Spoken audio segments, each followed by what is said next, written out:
All right, San Diego and Southern California, what's going on? This is hour one of Jon and Jim. Now, we do have Aztec basketball tonight. Did you mention that in the update? Wow. Did he mention it? I said it 30 seconds ago. Yeah, but I was texting you making fun of your outfit. Yeah, I know you were. We have Aztec basketball at 7. I said it literally to start the update. I said San Diego State. I wasn't listening. I know. San Diego State, Air Force, 7 p.m. tip, 6 p.m. pregame. Listen to all the action right here on San Diego Sports 760. I wasn't sure if you said that today or the last update yesterday. Are you cold? Yeah, okay, that's where we're starting. Oh that's where we're starting. So it's 70 here. I was you just want me? You know what? Screw it. I'm doing it right now. Don't wait. Yeah, Don't let me worry see about the it. full outfit. Oh, you're taking the coat off. Yeah. Let me see the full outfit. I don't want you guys making fun of me. No, it's not making fun of. We're just you're looking making for fun of me. clarification. No, you're making fun of me. I just didn't take my jacket off yet. You're right. I don't want to make fun of you. I want to know, is that coat, because you're out east, right? Correct. Is that coat sufficient for the weather that you've been experiencing in Pennsylvania? What do you think, John? I don't think it is. And I think that the thing is, if you're going to wear, I'm going to sound like your mother, okay? Oh, jeez. If you're going to wear a coat like that when it's 20 degrees out, mm-hmm. you're going to get sick. Well, here's the thing. It's not 20 degrees out. It's like 50 degrees today. Yeah, the other days it was like 20. Yeah, correct. And it was miserable. So you know what? Yeah. Guys, I'm not built for the weather here, okay? So surprise. Yeah, shocker. So you know what? I work with what I got, John, and that's what I got. Work with what you got. I work with what I got. Okay? Speaking of working with what they have, because I saw the headline on YouTube, this imminent deals for Mason Miller and Nick Pivetta. We'll get into hey, man, we got to hook them in somehow when there's literally nothing going on with this team because they literally are doing absolutely nothing. We'll get to the imminent deals involving Pivetta and Miller in a moment. Right. But we can't bury the lead. The Padres have finalized Craig Stammen's coaching staff for 2026. And what a staff it is. What a staff. How many of these individuals would we recognize on a street? It's a very good question. Craig Stammen, yes, right? That's debatable for a lot of people, I want to say. Good point. And he's just like a big guy. But I think he's at least recognizable. My guess is Craig Stammen could walk into a lot of San Diego restaurants or coffee shops and probably not get recognized. Completely agree. Ruben Niebla, I would call him recognizable, right? We've seen him for the last 4 years. I would still say the same thing about Ruben Niebla. Everyone else, you could do anything. I mean, you could be wearing a Padres uniform and I wouldn't necessarily know that they work for the Padres. Steven in our chat says Padres may lose 200 games. I mean, listen, the staff is not my primary concern. I don't think they'll be held back fully by it. I don't think it takes them from 90 to 100 wins either. I do recognize its value. I think it has importance. I think Craig Stammen's job obviously is important. So is Ruben Niebla's. But overall, I mean, this is, I don't know half of these names. I mean, a few of these guys are returning. A few of these guys are brand new. And some of it is just like, I'm going to move it to the side once we talk about it here today. I'm never going to reference like Kevin Plawecki ever again.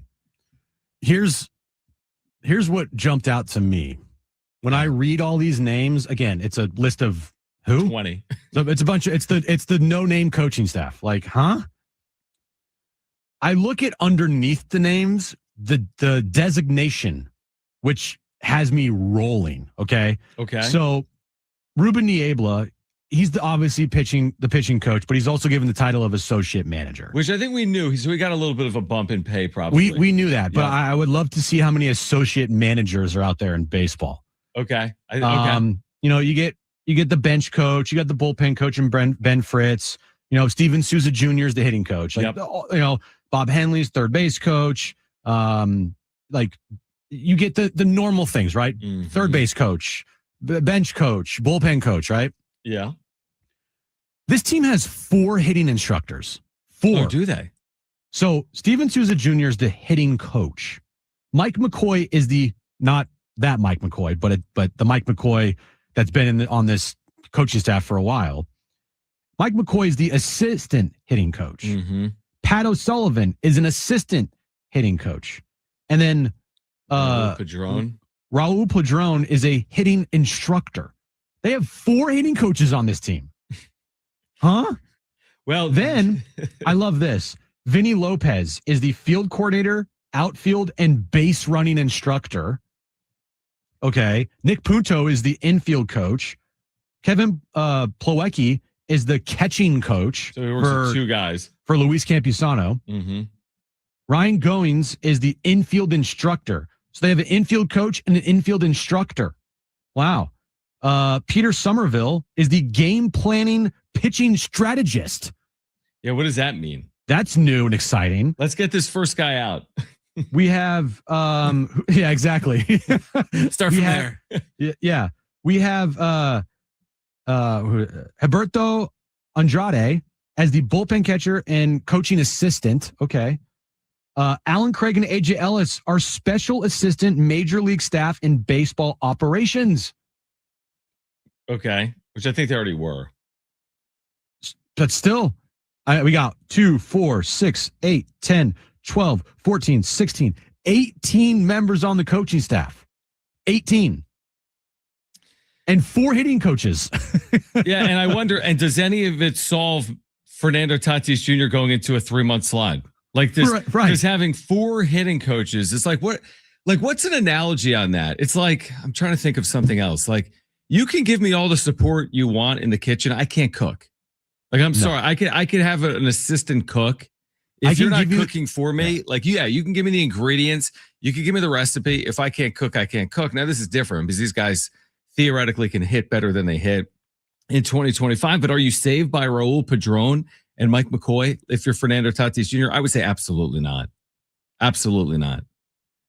No. It's again, it all is going to fall square. And I don't want to hear in 6 months. I really don't. I don't want to hear how Steven Souza Jr. ain't it. I don't. And I don't want to hear how he's changed baseball's history about how they've revolutionized their offense. What I'm going to say is this. If Toddy gets off to a fast start, credit to Fernando Tatis Jr. If he gets off to a terrible start, that's on Fernando Tatis Jr. Simple as that. So Souza matters. Hitting coaches, of course, have importance. The manager matters. So does Ruben Niebla. But I'm so sick and tired of the blame game for the coaches as opposed to the players. Like, are we blaming Ruben Niebla because Dylan Cease sucked last year? Or did Dylan Cease just suck last year? Because Nick Pivetta didn't. And are we blaming whoever the hitting coach was last year? I forget who it was. Who was Victor Rodriguez? Are we blaming Victor Rodriguez because Fernando Tatis Jr. didn't hit a home run for 3 months? Everybody did. Everybody decides to blame the hitting coach around here instead of the actual players. And I did say after last season, look, if you're going to make a change, you're going to move on from Victor Rodriguez. Okay, I'm not going to fight it. I'm just not, right? Because whatever. But hey, the previous year, Victor Rodriguez was like the greatest thing since, hitting coaches it's just the greatest hitting coach ever. Mm-hmm. Right? And then the following year, he sucks as a hitting coach. Or was it the players not living up to their standard or their potential or like them just sucking? Like, can it just be as simple as that? Or is it truly a hitting and philosophy of the organization? Well, shoot, they got 4 hitting coaches now. The philosophy better be changed, and they better be better next year offensively, because if they're not, pick a name out of the hat, fire one of them. It's just like they're going to continue to go through this cycle over and over again. I just can't. 18 coaches. 18. How many players they have? They have 26 players and 18 coaches. Good luck when you go to Chicago at Wrigley to fit everybody inside that dugout. I guess my ultimate point, and okay, maybe it's not fair to comp players that are like Hall of Fame caliber to what other players are dealing with, but why is it that Shohei Ohtani can like switch teams and not skip a beat on offense, or Freddie Freeman can skip teams and hitting coaches? Like we would like to believe that like the Machados and the Tatises and the Merrills are of a similar ilk, maybe not to Ohtani offensively, but are like top 10-esque hitters in their league when you're talking about the Machados and the Tatises. That type of player, that high of a caliber of player, should not have any type of impact who their hitting coach is, right? You shouldn't have a negative impact in your play because your hitting coach has changed. Manny Machado isn't supposed to be a different player when he goes from Baltimore to LA or LA to San Diego. It's on Manny Machado to produce. And by and large, he has been able to produce. the whole unlock Tatis conversation, and I think it's more about Tatis than everyone else. Bogart's bad contract. I don't put on the hitting coach. Machado is a consistent player by and large. Merrill's a young player. I expect him to get better off his sophomore year. It's more about Tatis to me. You could have 4 hitting coaches. You could have 4 everythings for Fernando Tatis Jr. If he hits, good on him. If he doesn't, his future in a Padres uniform at some point will be in jeopardy. I don't think it's in 2026, but massive year for Toddy to put up numbers like he did earlier in his career is what I would say. Trying to look to see the Dodgers coaching staff. Right. Oh, I'm sure they have 60 coaches, dude. They have every resource in the world. They have every resource in the world, correct. I'm just trying to find like their coaching staff. How many buses do they need? How many planes do they need? Right? Right. A lot to travel. I just feel like there's always a tweet every single year from the Padres. Like, we just finalized our new coaching staff. Right. I think you're right. I think there is. Yeah. Are you wondering if the Dodgers have finalized their coaching staff? I don't care about 2026, but here's their coaching staff for 2025. All right. Mm-hmm. They had a manager. They had a bench coach. They had a hitting coach. Actually, had 2 hitting coaches. Every team does now. Yeah. They had a pitching coach and they had an assistant pitching coach. Okay. They had first base infield coach. They had a third base outfield coach, a bullpen coach, major league field coordinator, and a major league development integration coach. So that is one. That's it. 1, 2, 3, 4, 5, 6, 7, 8, 9, 10, 11. They had 11 coaches on their staff last year. The Padres have 18. Well, guess what? The Padres have won. Nothing. The coaching staff battle. Right. We have more coaches than you. We have more coaches than you. Yeah. And I don't think it does anything. I really don't. I mean, listen, I'm a knowledge is power guy. I believe the more you have, the more it can be advantageous to you, but not always. It's a see ball, hit ball sport, is it not? Also, I mean, you don't need 4 hitting coaches. Could you argue, hey, too many cooks in the kitchen's of course you can. Bad thing? And it's also like, are you paralyzed by all the information? We've got film. Right. We've got StatCast. We have analytics. We have coach 1, 2, 3, and 4, and we have a manager. Yeah, and Xander, has gone through it a lot here because he's been awful. But remember when Kevin wrote that puff piece about Xander, how it was like, hey, just stop thinking see ball, hit ball. And he actually played well for a pretty extended period of time, for his standards here. And it was like dumb things down, essentially, and go out there and don't think, just react. When you have all of these coaches now, like 18 coaches is a lot. Again, is it going to make or break this team? No. Am I going to, if this team does well next year, am I going to look at the coaching staff as the main reason why they're doing well? No, I'm going to look at the players first and the coaches dead last. Like if Craig Stammen, if the Padres next year finish, and go 92-70, I'll give Craig Stammen credit. Yep. But more of the credit, like if I'm doing a pie chart, like 80%, maybe more goes to the players. Well, the only way my opinion on that changes is if Toddy wins MVP and the first person he thanks is Raul Padrón. Unless it gets Steven that Souza Jr., granular, first name. Yeah, unless it gets that granular, then I'm going to give Tatis more of the credit and the blame if he doesn't produce in 2026. All right, you saw the headline if you're watching on YouTube. We have the latest when it comes to Mason Miller and Nick Pivetta's future in a Padres uniform for you. If you missed Dave Velasquez, San Diego State, longtime men's basketball assistant, you'll hear a conversation coming up at 2:30. And then Mark Ziggler joins the show live at 4:30, getting you ready for San Diego State in their Mountain West opener here coming up tonight at 7 p.m., their final go-around in the Mountain West Conference. Mark Ziggler will join us live at 4:30. Tons to get to. We're here until 6. This is Jon and Jim, San Diego Sports 760 and live on the iHeartRadio app.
All right, Jon and Jim, San Diego Sports 760. We'll hear from Dave Velasquez, longtime Aztec men's basketball assistant, coming up at 2:30. Aztecs tonight against Air Force. I'm not sure if Jim said that during his update or not.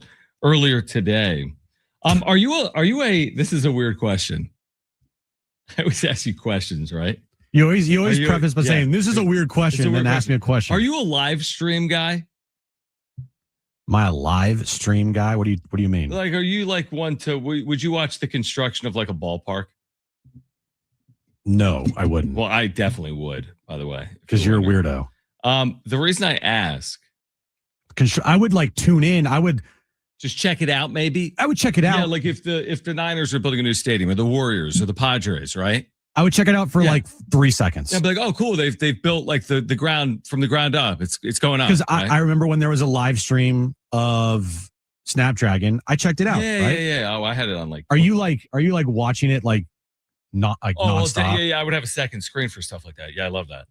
But the reason I ask is there's an article today in the UT, and I didn't realize this was newsworthy, but SeaWorld San Diego has announced the return of their Penguin Cam live stream. So you can watch the penguins. Excuse me?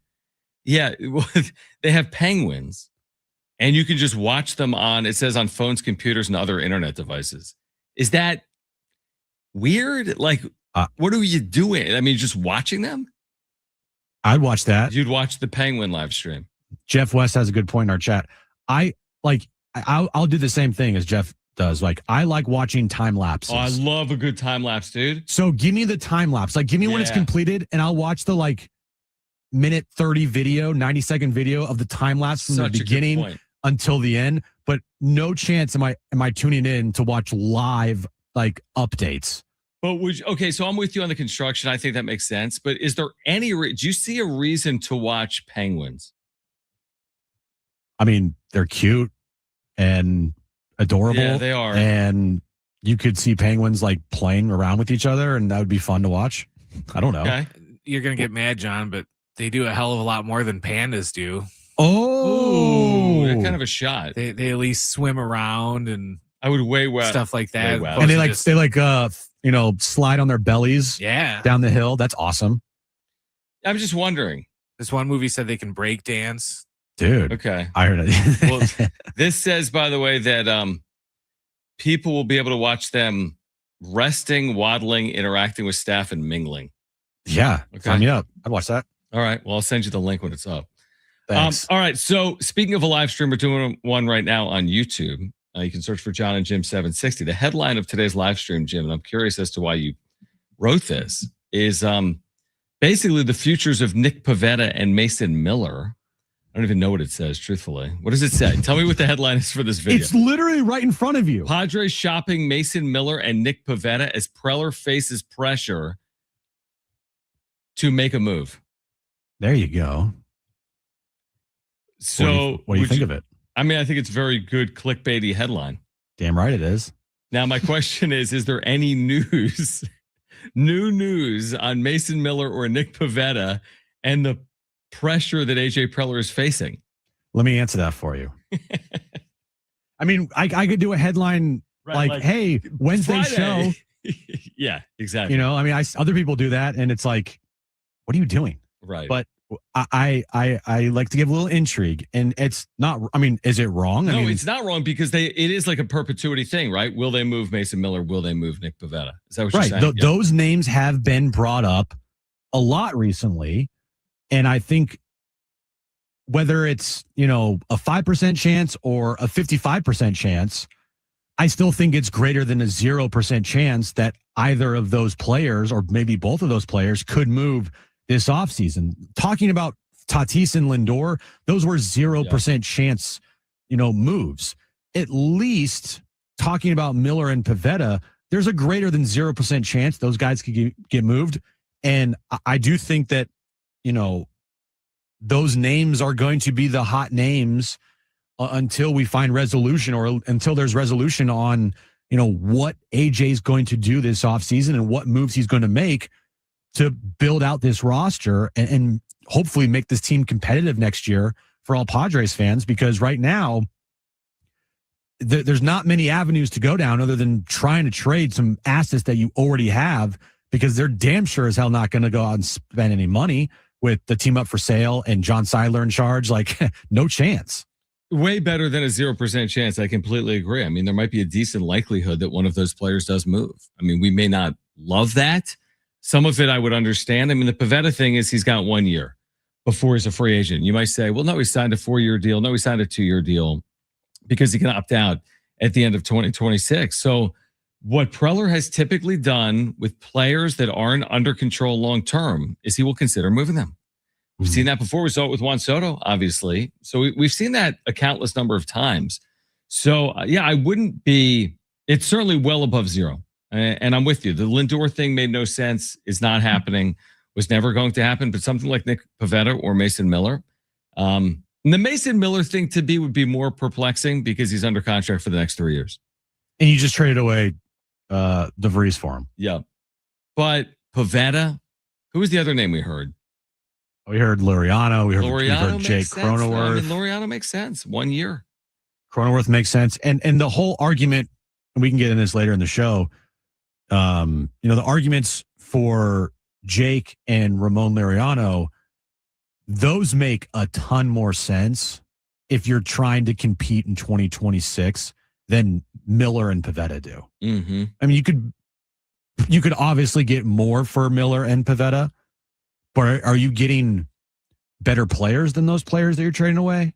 Or are you getting just like a lump sum of players and hopefully one of them sticks? Well, I wonder if you trade away a player with 1 year left on his deal, can you get some control from whomever you acquire? I mean, that's the whole point of everybody wants pitching. And we saw what Nick Pivetta did last year, as did the rest of baseball. So I do think there's a good amount of value there to have Pivetta potentially for an entire season. Like, look what the White Sox did when they traded away Dylan Cease. They traded him before the season started. They probably could have gotten maybe more in season, right? But also he had more years left on his deal. Yeah.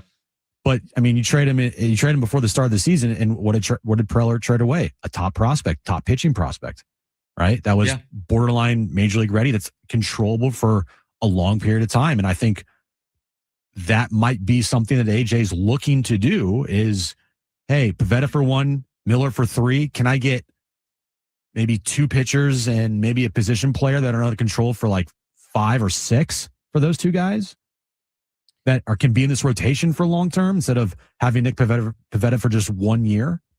Well, this is what I do know. Preller is facing pressure to make a move. So he's facing pressure to make a move. So that's for sure. Stay tuned. And the Padres potentially are shopping Mason Miller and Nick Pivetta. Stay tuned.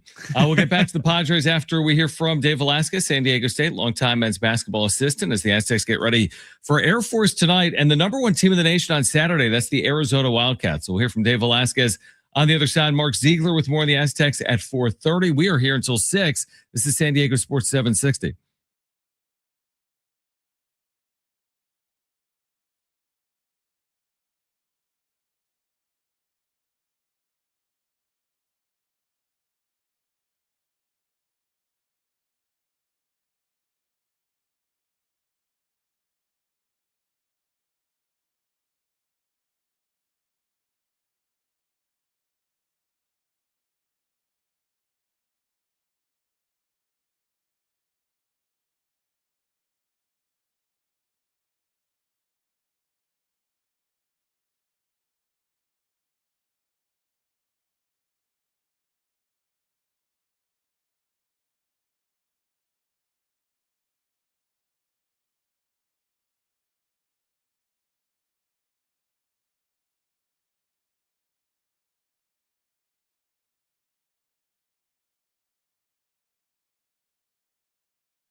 All right, this update is brought to you by Macy's Backstage. We'll start with the NBA Cup last night. The New York Knicks beat the Spurs in the NBA Cup Finals to win the first NBA Cup in franchise history. Jalen Brunson was named the MVP. And tonight, San Diego State takes on Air Force, 7 p.m. tip time, 6 p.m. pregame. You can listen right here on San Diego Sports 760. John Schaefer's an idiot. Macy's Backstage is a whole department inside your Macy's store where you can find last-minute gifts for everyone on your list, all for under $20 with new arrivals every day. You never know what amazing deals you'll find. Don't wait. Find a location at macysbackstage.com. Did you mention the Aztec game? San Diego State Air Force tonight. I heard everything you said, you idiot.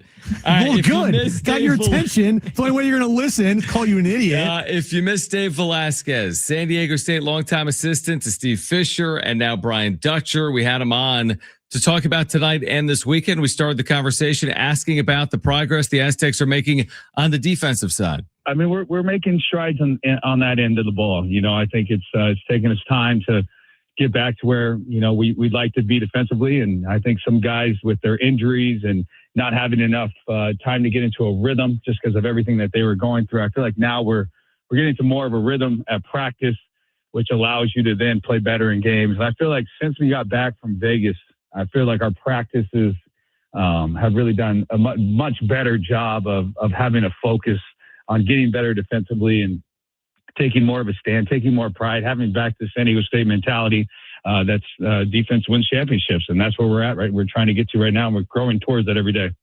So Air Force tomorrow night, and then this upcoming weekend, you're facing the number one team in the nation in Arizona.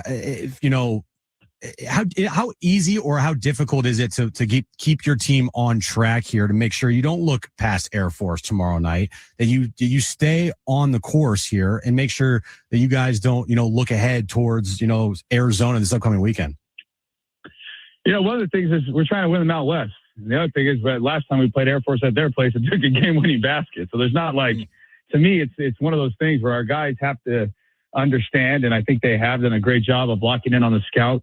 We've had, you know, since we practiced Friday, Saturday, now Monday, Tuesday, getting ready for Air Force, and our guys have done a good job in film, did a good job on their preparation so far. And there's obviously they're going to be looking forward to playing the number one team in the country. I don't think there's any doubt about it. I mean, it's the same thing when you talk about, you know, you're going to conference and you got a game, then you might be playing the first place team that weekend. You can't ever overlook it. And I just feel like, you know, that's part of having older guys and guys that have been in the program that understand, especially in league and even out of league, but especially in league, every game is important. And if we're trying to win them out west, we got to start tomorrow on the right foot. San Diego State and Air Force tomorrow night. Again, we have a pair of tickets. We'll give them away in about 10 minutes. So BJ Davis has just had an unbelievable start to his year coming off the bench for the Aztecs. What has impressed you most about the way he has embraced his role and, you know, played his best basketball in it? His just ability to just, stay aggressive and get to it right away off the bench. A lot of times for guys, it takes them a while to kind of get into the groove and the rhythm of a game. And for BJ, you know, he comes in with the mindset of a scorer's mentality of playing downhill, of putting pressure on the defense. And then when we score, he picks up that ball 94 feet, and he's just been able to really lose himself in the competition of the game, which is what you need, you know, want every player to do, which is just come out there, make the absolute most of your minutes.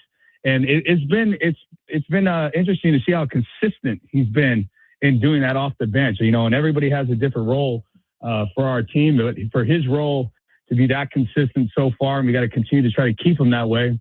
It's been impressive, and we're going to try to do everything we can to keep BJ in that same mindset and mentality when he steps on that floor. Inserting LZ Harrington into the starting lineup for you guys, how has that been, and how do you think he's handled, you know, being put into that starter role? You know, it's been good. I mean, for us, for LZ, he earned that spot in terms of when he coming in and as the point guard when he was coming off the bench, and he's done a good job of, you know, continue to stay who he is. And obviously, you know, you're playing the point guard spot. It's a lot like a quarterback in football. You know, you're driving the bus. So you're not just responsible for your own play, but you also have a lot of responsibility for his teammates. And, you know, I told him the other day, you know, every game writes a different story. And every, sometimes it's foul trouble.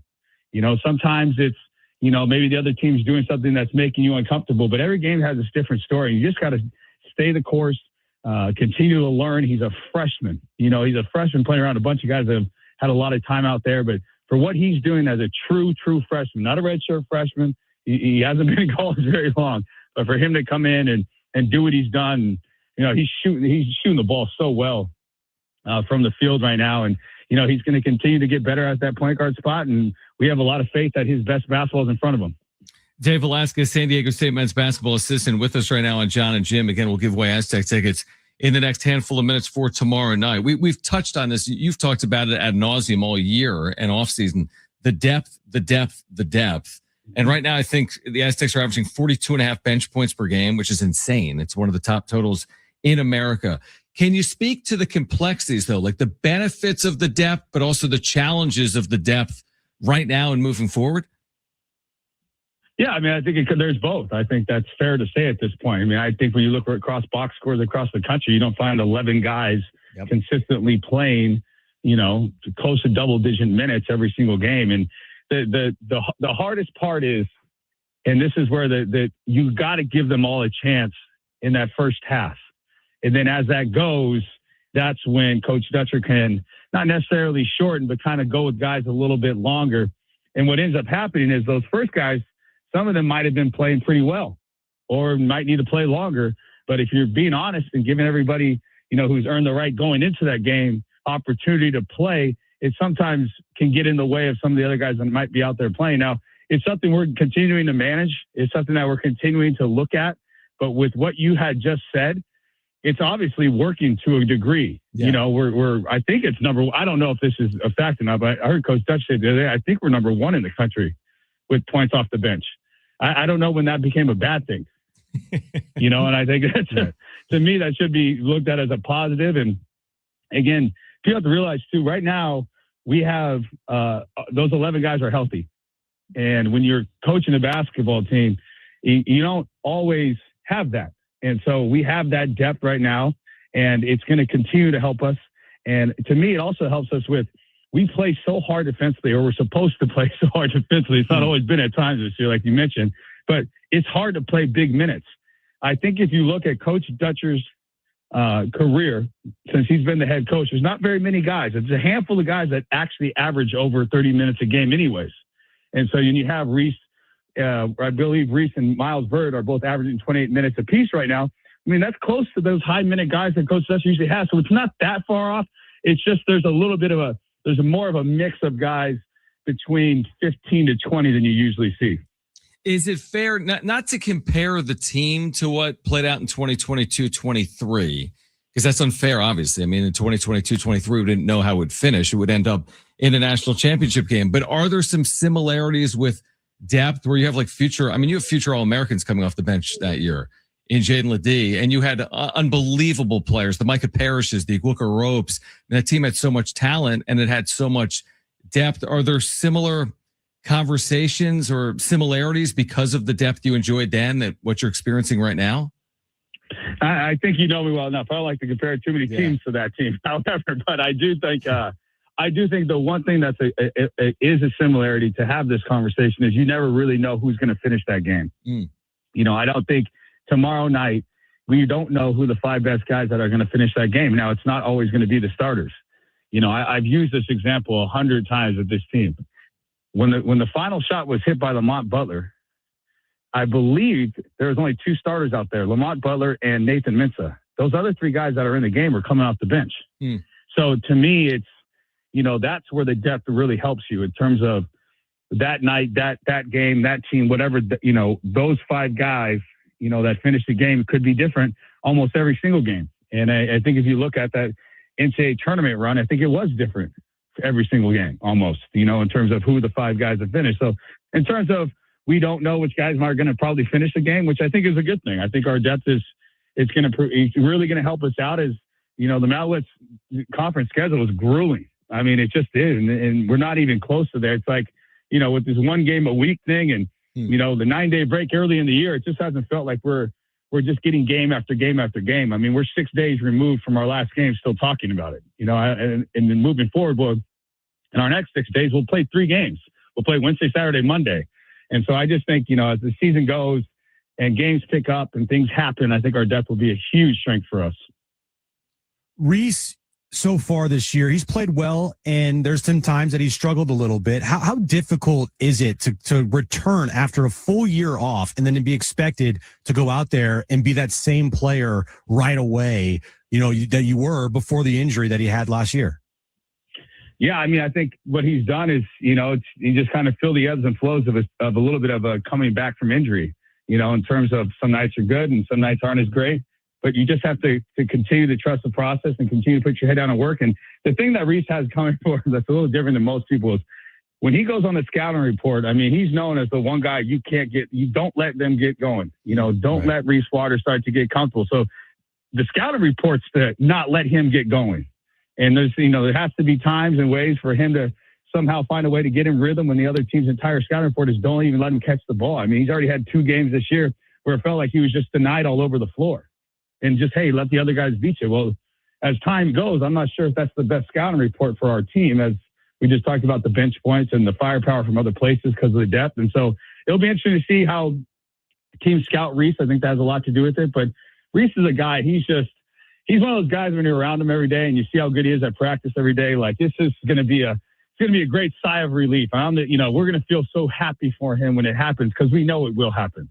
He'll start to get into a rhythm and he'll start to shoot the ball better. And, with saying all that, his shooting numbers are actually they're okay. They're not where we want them to be, but they're nowhere near as bad as they could be. Let's just put it that way. Dave Velasquez with us right now. One more from me, Coach, before you go. We're not going to talk to you before Arizona, so I need to ask you about Arizona. Yep. I mean, this team's undefeated. They've got all the top 25 wins. They've got the youth, but they've got the experience. And then I just think about San Diego State and Arizona. I mean, some of the great back and forth games and what they've meant. I go back to Maui or 2011 and 2014. I guess just, from 30,000 feet, just this game coming up on Saturday, it's a huge opportunity, obviously, for your program to take on what right now is the number 1 team in the country in the Wildcats. If we're going to talk about old games, let's talk about the time where Tim Shelton took 6 charges and we won at Arizona. There's been some exciting basketball played against with both teams, and they're no different than they've always been. And it's gonna, they're gonna be super talented, and they're really good offensively, and they play really hard defensively, and they have talent all across the board. And it's one of those games as a coach, you get so excited to play almost because how locked in and how excited and how at that shoot around, you got to almost calm your guys down a little bit, and say, hey, let's we got a game tonight.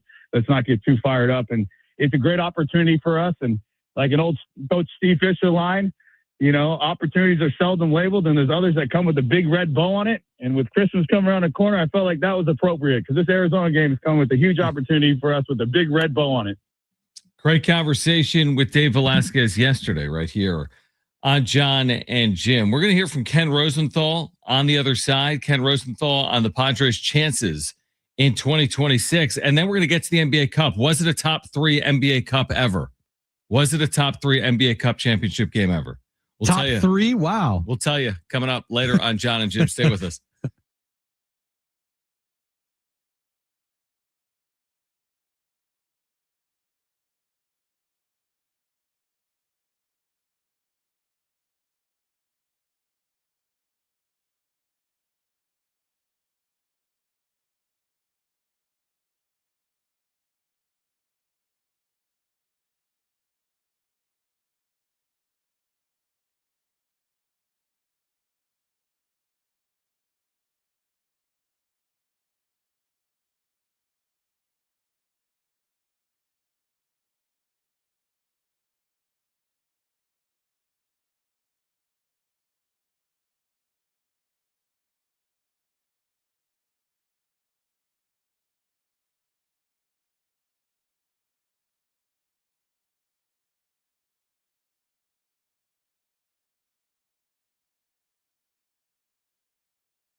All right, Jon and Jim, San Diego Sports 760. Mark Ziggler will join us live at 4:30. What do we have to give away today, Brent? I could look at the rundown. I don't think we have tickets for San Diego State Air Force, but we do have a 4-pack of tickets to the San Diego Auto Show, Jim. What's your favorite car, John? We talked about this yesterday. Let's just redo it. What's your favorite car? I never got what your favorite car is. I said Camry. You said Camry? Of course you said Camry. Yeah. Oh my God. I am a Toyota guy. So yes, I would say Camry and RAV4. I'm a RAV4 guy. You're not. If you're Yes, a RAV4 guy, you have a RAV4. No, I'm a Lambo guy. Does that mean I have a Lambo? A RAV4 is much easier to obtain than a Lamborghini, John. Yeah, it's fair. I like a RAV4. I've been in your car a few times. I like a RAV4. Yeah, it's nice. Yeah, it's solid. I mean, is it like my first purchase? No. I mean, I'm not really like an SUV. What would you call that? An SUV? I would call it a. No, I wouldn't call it an SUV. I'd call it like a. I don't know. What would you call a RAV4? I'm just asking the internet. Mini SUV or like what's in between an SUV and like a regular car? It's a recreational active vehicle with 4-wheel drive. That's what RAV stands for. Recreational active vehicle, RAV. With 4-wheel drive. Get it? Oh, but I'm bummed. But I don't have 4-wheel drive, so smart. Right. Really smart. I wouldn't know what to do with it. Yeah, you couldn't even use it. Be like, do I have to go off-roading now? Because I don't really want to do that. Yeah, you wouldn't.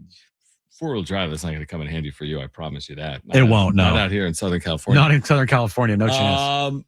What are we talking about? I don't know. Here's what I want to ask you about. Ken Rosenthal with Eric Kratz. Okay. What do you got? He's on foul territory, and they've got this back and forth about the Padres. Are they willing to take a step back in 2026? Listen to Ken Rosenthal. Are they okay taking a step back for this season? Because we saw that earlier with AJ Preller early in his career when he brought in all these guys and then he had to get rid of some of them to then build for the next season. Is that a possibility? Or has he said, no, I'm keeping pedal to the metal, win this year, next year, and the following years? He hasn't said either. But my expectation, Eric, is that he wants to keep going and keep competing. That is his personality. He is in a different situation now than he was in those early years. This is a team that draws 3 million. It's a huge force in San Diego, incredible success story from that perspective alone. And they intend to compete. And AJ Preller is a competitive dude and he wants to compete. So I don't see them taking a step back. And if you take a look at it, think about it.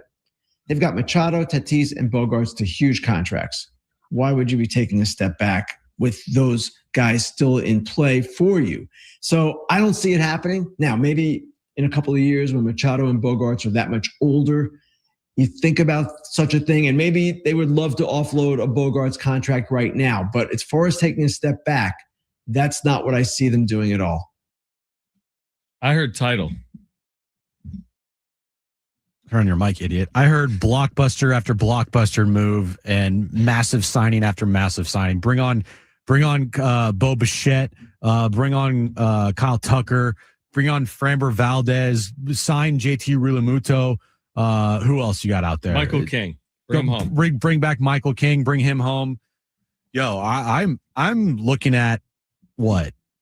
117 win season in 2026. Well, I do agree with Ken Rosenthal. Why on earth would you go down the path of having this roster with these payrolls if you're not trying to win and trying to compete? I don't think there is a step back. Like that is A, not wise, and B, an impossible sell. Hey, we moved Pivetta, Miller, Morahone, but trust me, wait till you see what 2027 is going to look like, because look at this return. Mm-hmm. Like that's a hard sell to me. You can't sell that when you've already made, as an organization, the commitments that you have made with Tatis and Merrill and Machado and Bogaerts. Like those 4 players alone and the contracts that you have handed out to those 4 players. And, oh, by the way, also trading your number 1 prospect in your organization for a closer. You have no choice but to always, for the foreseeable future, be in we have to compete now mode. Like, there's no taking years off here. There's no taking a step back to take a step forward, because that ain't going to fly with this Padres fan base, nor should it. Like, who wants to hear, hey, by the way, we're taking a year off, or at least we're taking a little bit of a step back so we can take a step forward? Like, what? No one. And I don't always buy that. Like, trust me, we'll be good in 2 years. No. There's a lot of examples of a team saying, trust me, we'll be good in a year. And it's like the team isn't good. Like 10 years later, they're saying the same thing. I mean, that's like the 2010 Padres. The 2010s. When you think about, or certainly the second half of the 2010s, like, no, like, I need them to do it right now. And I'm completely with Ken Rosenthal when he's talking about like a Manny Machado specifically. I mean, you got to win right now if you have Manny Machado. And by the way, it's not going to fly with Manny Machado either. He was already barking at spring training or at Fan Fest last year because they didn't re-sign Profar and they didn't bring back Higgy, and he was not happy about that. He definitely made his voice be heard. I was there. He was like, yeah, not good, like just not happy, And they went out a couple weeks later and they signed Nick Pivetta. So Manny's not going to say, oh yeah, everything's fine. We'll trade away Miller and Pivetta and we'll take a step back because, no. The players, they think about winning now. They don't think about 3 years from now. Like the general manager has to think about. Completely agree with that. Absolutely. They need to win now for the fan base, for the general manager, for ownership, for the players. I think we're all in agreement. They need to win right now. We'll get back to the Padres. Mark Ziegler will join us coming up at 4:30. On the other side, how will you remember the Knicks NBA Cup in 2025? Great question. Is it one of the top Cup champions of our lifetime? We'll get into the ramifications on the other side. It's certainly top 3, if not top 4. We'll get into it on the other side. Hour 2 of Jon and Jim on San Diego Sports 760, live on the iHeartRadio app is next.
All right, this update is brought to you by Macy's Backstage. We'll start with the Aztecs, John. They play tonight against Air Force, 7 p.m. tip time, 6 p.m. pregame. Listen to all the action right here on San Diego Sports 760. And last night, the Knicks beat the Spurs to win their first ever NBA Cup.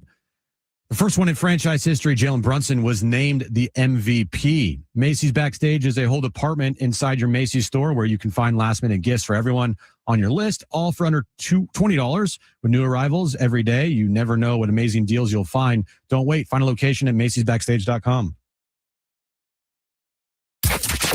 Getting you all set for that drive home.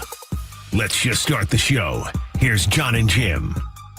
All right, San Diego and Southern California, what's going on? This is hour 2 of Jon and Jim. We're getting you ready for Aztec basketball tonight. Did you mention the Aztecs in your update?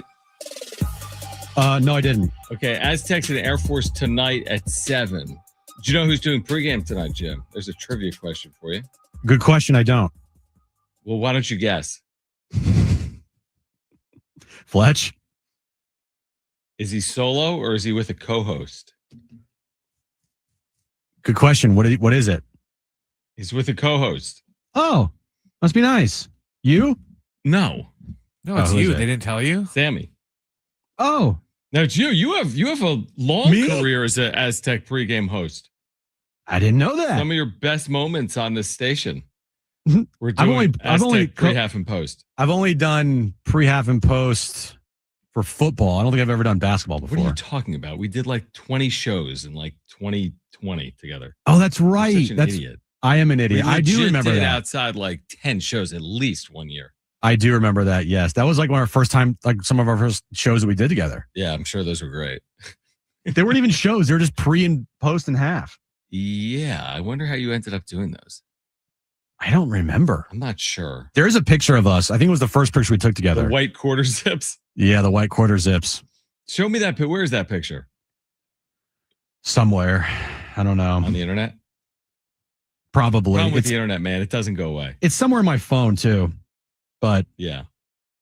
I got to find it. I don't know. Do you remember the? I almost don't want to bring this up. Hold Do on. it. What? What are you going to say? What? So ridiculous. It has nothing to do with you. No, what is it? Because I just said, things on the internet, they don't go away, right? Yeah. Google. Can I ask you to Google something? Yeah. Okay. Google what is it? John Schaefer urinal. Yeah. Oh no. Yeah, I've seen that before. We've already done that. Yeah. I know we've had that, but it's been like 3 years. Just Google it again because it didn't go away No, it never will go away. because it's the internet. Correct. Yeah. You're such an idiot. So dumb. John, why are you wearing? Wait, you're wearing glasses? You wear I used glasses? to wear glasses before I had LASIK. Hold on. It's the most ridiculous. Have you seen you see the one photo? Like, You're like in the morning news or something. yeah, the morning call in Allentown. Hold on a second here. I need to send this picture to Brent. This picture is the most ridiculous thing you've ever seen. Hold on. I'm gonna bring this up on our YouTube chat. Okay. Hold Can on. you? How? Like, yeah, pull it up. Yeah. Pull this up. Uh, Google John eats kale. Someone said.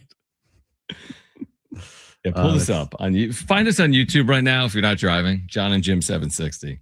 here we go. See if this works. See if you pull up the photo that I'm thinking of. Okay. Hold on. Yeah. So if you're watching this on YouTube, here's That wasn't the one I was going to go with. See, scroll through there. this one. So John's wearing glasses at a urinal.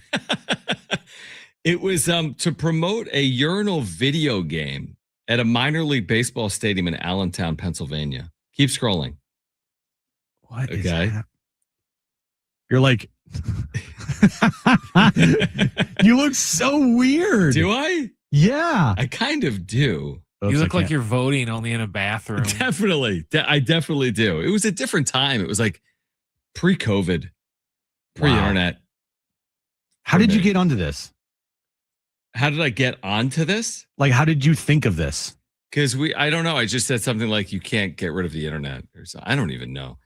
But anyway, the moral of the story is, I don't know if those ever took off. Have you ever been to a urinal that's like a video game? No. So I guess it never took off. I think they were actually somewhat popular in Europe, but you kind of understand the concept, right? I understand the concept, but at the same time, like, let's just run through this here, all right? Okay, well, let's run through it. Average time to go to the bathroom at a urinal. I would say 30 to 60 seconds. Okay. Would you agree? Yeah. Yeah. I'm not thinking about playing a video game for 30 or 60 seconds. I'm in and out. Like, this game better be the quickest video game imaginable. Well, it's like soccer. It's like, what do you mean like soccer? The game was soccer. It's like, so 90 minutes. I have to sit at the urinal for 90 minutes. It was like a goalie. It's like, can you get the ball past him? Okay. It doesn't take more than it's not a lot to it, you know. Morrison in the chat says, quote, "It was a different time," said the 87-year-old man at the urinal. You are an 87-year-old man stuck inside of a 43-year-old body. I kind of am. You like Camrys, you like vanilla pudding, you like vanilla ice cream. Vanilla pudding. I haven't had it forever. You like tofu. I love tofu. What else do you like? That's like you like kombucha. Kombucha. Yeah. I'm not. You act like I have Diet Coke. Ooh, live a little. Watch out for this guy over here. Pretty crazy. Drinks Diet Coke once a day. Okay, so I got home last night. We can switch gears if you want. I got home last night and I turned on the NBA Cup as I promised I would, and it was a pretty compelling game. I think I turned it on late second quarter, and maybe the Spurs were up a little, and then they were up basically the entire third quarter. I think they led by 10 or 11 late third quarter. And then I put Jones to sleep and I came back out and the Knicks were up like 5 and the Knicks ended up pulling away and winning their first ever NBA Cup. Now, you saw what Madison Square Garden said today. They will not hoist the banner. Good. So, I think the building was like, no. We've got a lot up there and this ain't it, guys. It's not going up. But we also don't have a lot up there for the Knicks. So there's not a lot up there for the Knicks. I think the Liberty have more stuff up there. Yeah. I think the Rangers have way more stuff up there. I mean, Billy Joel has banners up there for sellouts. Really? Yeah, really. So do you respect that? Because the Lakers and Bucks put them up. MSG will not put it up. I'm curious to know if our good friend Darren Smith is okay with this, because if there was one Knick fan out there last night that celebrated this NBA Cup win like it was a legit championship, it was our good friend Darren Smith. And he was in the building, right? Actually went to Las Vegas to the NBA Cup Finals at the T-Mobile Center. I believe that's where it was at. T-Mobile Arena. Whatever. And celebrated and was posting all over his Instagram pictures of the Knicks winning the NBA Cup last night. So I'd be curious to know if Darren wants a banner raised. I think it's a good idea not to raise a banner, personally. But maybe there are some Knicks fans out there that want to treat this like a championship. Like a championship? I don't know if even the most ardent Knicks fan wants to treat I don't it think like so a either. championship. I think there was a little bit of joking around in there when Darren was posting all those pictures last night. Even though he said it was the greatest moment of his life to me. Did he? That's amazing. He did. I mean, what I would say is if you are a Knicks fan, maybe it gives you some amount of optimism for a few months from now, just in terms of what's possible. Like, they've had a good year. All of a sudden you look up, they're 19-7. And they win against the Spurs, I think, is a good win. Now, I don't know if it makes them more likely now to make a deep run in the postseason in 5 months. But I mean, here's what I would say. If I was a Knicks fan, I wouldn't scoff at it, but it also wouldn't be, I don't think it would be life-changing. I'd celebrate it, but I wouldn't celebrate it like the postseason. So let's look at the last 2 NBA Cup winners, because there's only been 3 NBA Cup winners. We have the Lakers, Bucks, and Knicks. Did they all go on to win the NBA title? Let me answer that for you. No. Did the Lakers make the postseason? They must have. I think they missed the postseason, or they got eliminated in the first round. The second half of the year that year, Yeah. they were so bad. They were bad, and the Lakers raised an NBA Cup banner. Yeah, I can't believe that. Either can I. I just did the Bucks raise an NBA Cup banner? I think they did. I read today the only team that hasn't done it is the Knicks. Well, I think the Knicks are going to start a trend here where teams aren't going to do that. They're just going to say, hey, look, we won, and that's it. Do you think will we live in a world where there's a parade at any point for a cup champion? in the future? Oh, I hope not. Like no, if the Clippers, God, no. if the Clippers won it, would you advocate for a parade? No, the Clippers? Yeah, because the Clippers haven't done anything ever. Who would No. go? What if the Clippers, like, we won the title, we're having a parade? How many people would be at that parade? Not that many. 12 people? Yeah, I don't even know if the team would be at that parade.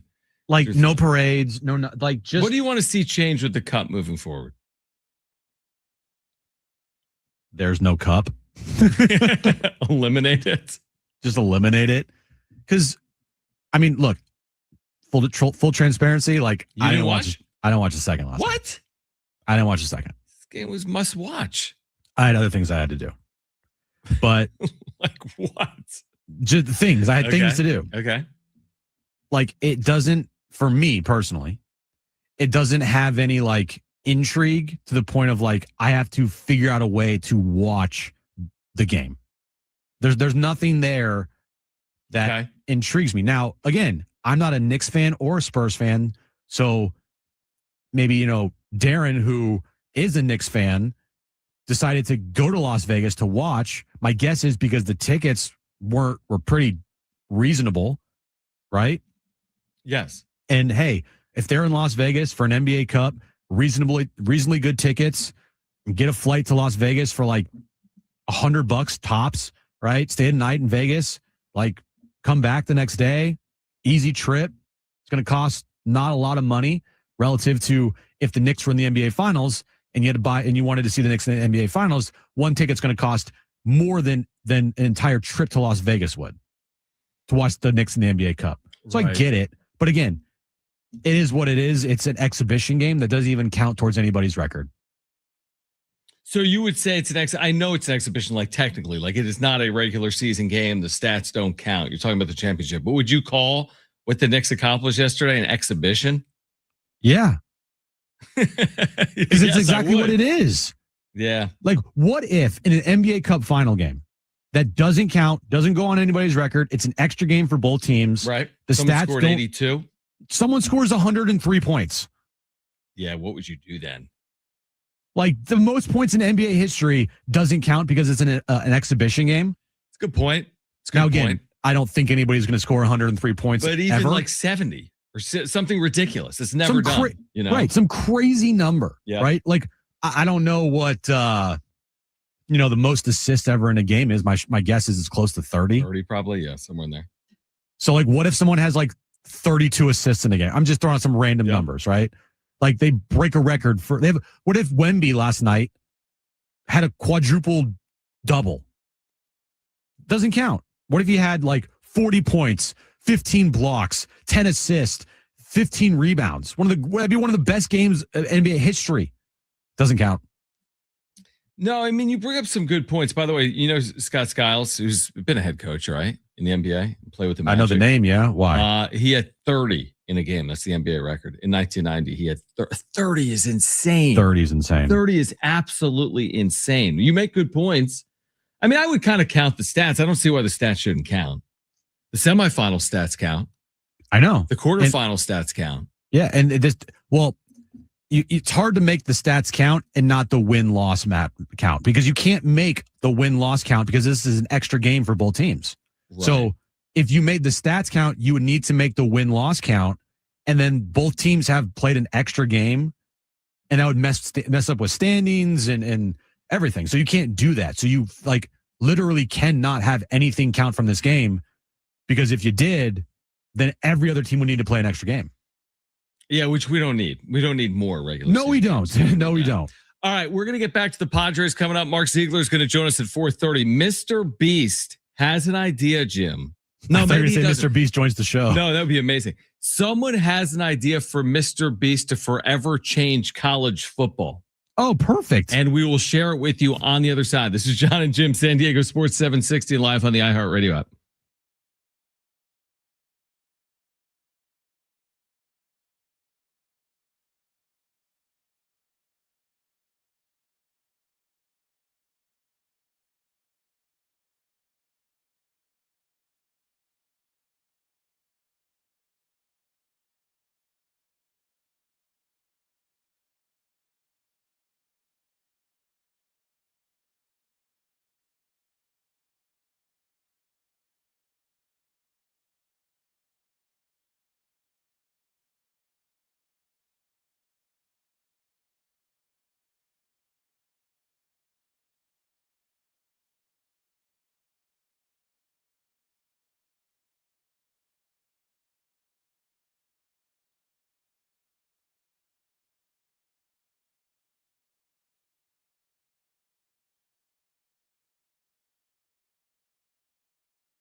All right, Jon and Jim, San Diego Sports 760. What did you just send me, Jim? Mark Ziegler's coming up at 4:30. Brent would know more about this background-wise, right? The Bears are in the process of renovating or building a new stadium, or they want to, right? They're Soldier Field, and they want a new stadium. Is that correct? Yeah. So is this a little bit like we talked about yesterday with San Francisco or a little bit Chargers? So what are they saying? That they're considering moving outside of Chicago to get this project done? So in a letter to season ticket holders, Bears president and CEO Kevin Warren, former Big Ten commissioner, says that Illinois state leadership told the team its proposed stadium in Arlington Heights won't be a priority in 2026. Warren says, consequently, the team will expand its search, including Northwest Indiana. Northwest Indiana? Oh, the Northwest Indiana Bears. Oh, perfect. Okay. They're bluffing. They're bluffing. Of course they're bluffing. So Arlington Heights, Brent would know better than we would. That's not far from Chicago, but it's outside the city, correct? It's what they would call Chicagoland area. Yeah. Where Indiana, how far would it be to get from Chicago to anywhere in Indiana? It's not very far. That's why there's so many like Notre Dame fans and stuff. Yeah, that's right. So, well, what would you say if that happened, Jim? Let's just pretend like they moved to Indiana. Okay. So they moved to Gary, Indiana. Okay. God, nobody wants to move to That'd Gary, be Indiana. massive. Yeah, I'm sure that would lead to a huge. So they go to Gary, Indiana. Perfect. Are people treating the Bears like the Chargers, or are people treating the Bears like the Niners? Let me answer it. They're going to treat them like the Niners. They're going to treat them like the Niners. Yeah. Now the Niners are at Santa Clara, but it's like that's still Northern California. Yeah, it's not moving to I don't know what's Chicago's. It's not moving to Milwaukee. No. It's not that. No, Arlington Heights would be like the equivalent of, if they moved the Chargers to like Temecula or something, Gotcha. And then they're like, oh, we're so steady. That would have been so much more successful if the Chargers did in fact move to Temecula. And I get it. There's not the same population base, but guess what? San Diegans would make the drive 8 times, 9 times, right? Yeah. Like or Oceanside or Chula Vista. Chula Vista. But again, so much more successful. They wanted to be downtown 100%. or bust. That was it. 100%. And then once Stan Kroenke threw the lifeline to Dean, Dean took it because he can't get anything done on his own. Right. So, and now, because of Stan Kroenke and SoFi, the Chargers are now valued at like $6 billion. Exactly. It's like, but still, it's one of the lowest evaluations of any NFL team. It's like, oh, you're saying among the 30, it's not like top 10. No, it's like bottom 10. Middle tier at best. But they don't own their stadium, obviously. To your point, right? They pay a $1 rent fee, which is insane, and all those proceeds and everything goes to the Stan Kroenke, right? Yeah, to the Rams. That's why the Rams are valued at like $10 billion. Yep. Cowboys are valued at about $13 billion. But yeah, so it's funny how the stadium fights never end, no matter where you are in America. Chicago, San Diego, wherever you are in America, the stadium thing, and to your point, the leverage play, always exists. By the way, don't want to spend the money. And by the way, why can't the Bears play at Soldier Field? What's the issue with Soldier Field? Didn't they renovate it in the last 15, 20 years? Yeah, like 20 years ago, but they need a new stadium. Do they? It's just old, and even the renovations people weren't real happy with them. Remember, everyone was joking about how it looked like they just put a UFO, around Soldier Field, and I don't know. I'd rather have them build off-site someplace different, opposed to them just build at the same spot, and then we have to go play at stupid Champaign for 2 years, like we did when they renovated Soldier last time, because that was awful. All right, Indiana Bears. I like it. I like it too. Indiana Bears versus the Indianapolis Colts. Perfect. Yeah, that's a good point. That's a good point. I've got this Mr. Beast story, Jim, and it's not even a story. Well, okay. So this is on Twitter. Okay. And I think this is the most genius tweet I've seen this year related to like college football. So hear me out. This is up your alley. This is the tweet. Someone said Mr. Beast should do a video where he pays for a group of 5 football team to win a national championship. And I actually think that's a genius idea that would fascinate sports fans everywhere.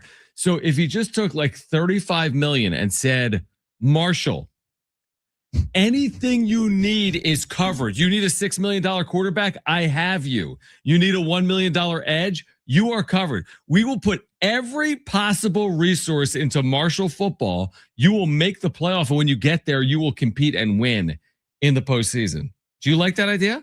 What if they didn't?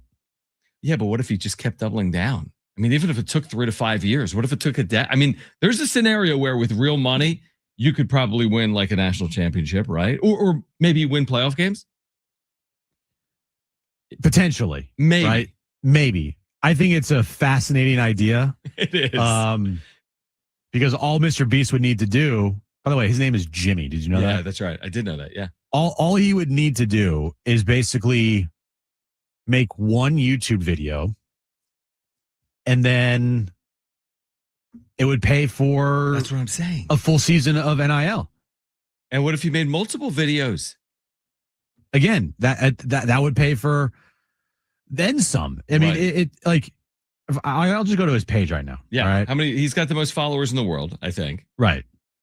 Hundreds of millions. I mean, have you seen his veneers lately? Like, geez, bro. What is that? His teeth? You have all this money, you couldn't get good veneers? No, why? What's going on with his teeth? They just look awful. They look very weird. I didn't realize that. Yeah, they just don't look good. Why don't we do videos like Mr. Beast that get millions of views? Because we don't have like the money to do it. Okay. All right. So he's made 930 videos in his entire career. And didn't it take him 100 videos to get 1,000 subscribers? Something like that. I think so. Yeah. I think so. Because he was just like at his computer, like, I'm going to count to 1 million, or whatever. That's the ridiculous concept. It is, but it got so many views. I love that. He has 454 million subscribers. How? It's more than people in America. He has 103. What is this? Watch hours? 103 billion views total. What do we have? Us, we have on this channel, Jon and Jim, we have 1.3 million. On Wrap Up Show, we have 2.4 million. So we're the same.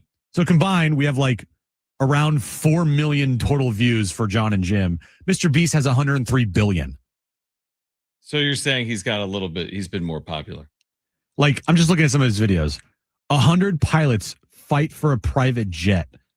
What? 11 days ago, it has 91 million views. Insane. I like this.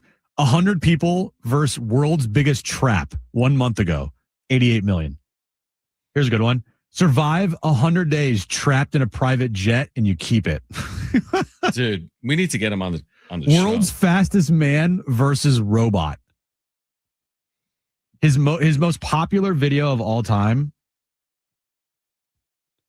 Guess what his most popular video of all time is? Is it something about would you be buried to death for money or buried underground? No. Okay, what is it? $456,000 Squid Game in real life. Ooh, smart. Yeah. It's a 25-minute video. It was released 4 years ago. It has almost 1 billion views.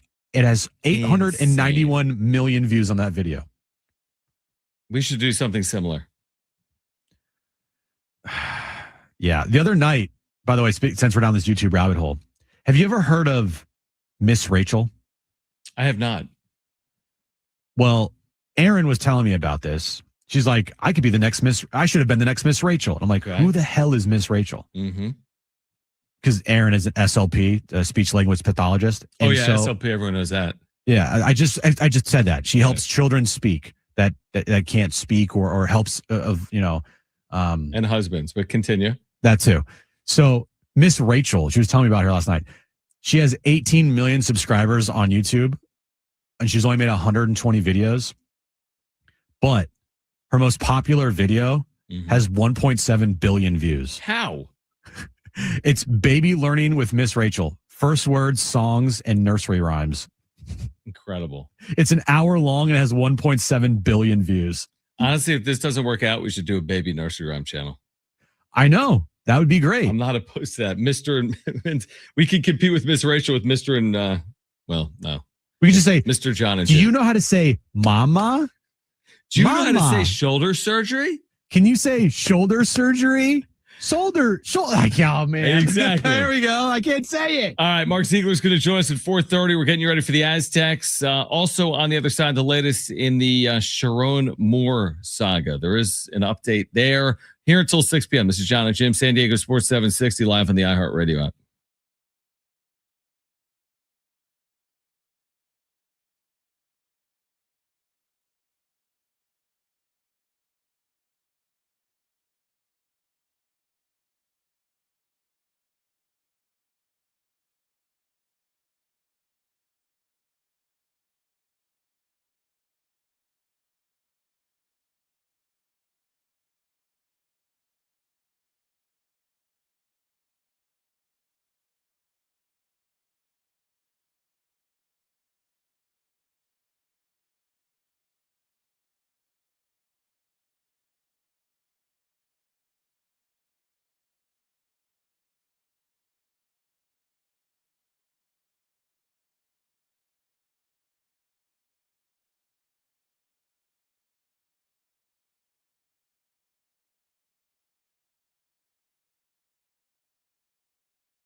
All right, this update is brought to you by Macy's Stores. Last night, the Knicks beat the Spurs to win the NBA Cup, first NBA Cup in franchise history. Jalen Brunson was named the MVP. And tonight, San Diego State takes on Air Force, 7 p.m. tip time, 6 p.m. pregame. Listen right here on San Diego Sports 760. Macy's Backstage is a whole department inside your Macy's store where you can find last-minute gifts for everyone on your list, all for under $20. While new arrivals every day, you never know what amazing deals you'll find. Don't wait. Find a location at macysbackstage.com. All right, Jon and Jim. Mark Ziggler is going to join us at 4:30. Aztec basketball tonight against Air Force at 7. Pregame coverage at 6. I'm not sure if Jim has mentioned that. I haven't. Sorry. The updates. Maybe I'll mention it probably next update when I leave for good. What was I going to say to you? Oh yeah, are you at all curious about the Michigan coaching search? Like I'm a little more intrigued by the coaching search than like everything else is going to play out over a long period of time. I would guess like Sharon Moore's legal battle. I don't even know. I really don't. But like, doesn't Michigan have like business at hand with their football program moving forward? I tell you, I haven't really thought much about the Michigan coaching search, John. You haven't. You don't put your head on the pillow and like, man, where should Michigan look? Yeah, no, I haven't. But it will be interesting once they hire a head coach, who it is. You think it's a slow process because of all the, I don't know, drama or the saga with their program? Or is this like you got to act swiftly? There's a portal. When's their bowl game, by the way? Man, that is such a good question. Who do they play? Are they in the Citrus Bowl? Do they play Texas? No. They may. Yeah, who are they playing? And are there players opting out for them?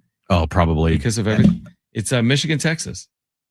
By the way, how have you buried this lead today, John? How have you not mentioned the Staff DNA Cure Bowl between South Florida and Old Dominion? Yeah, I'm watching. Of course you are. Yeah, South Florida is leading 10-7. And then the 68 Ventures Bowl tonight against Delaware and Louisiana. Yeah, I'll watch. Well, I'll be doing the Aztec game. Sure. Will you watch replay? Yeah, I'll tape it. You know, he was watching Jack State last night. Jack State Troy, of course I was. I think it was a conference game, by the way. When do they play? Who? December 31st. Oh, wow. It's a long time from now. 2 weeks.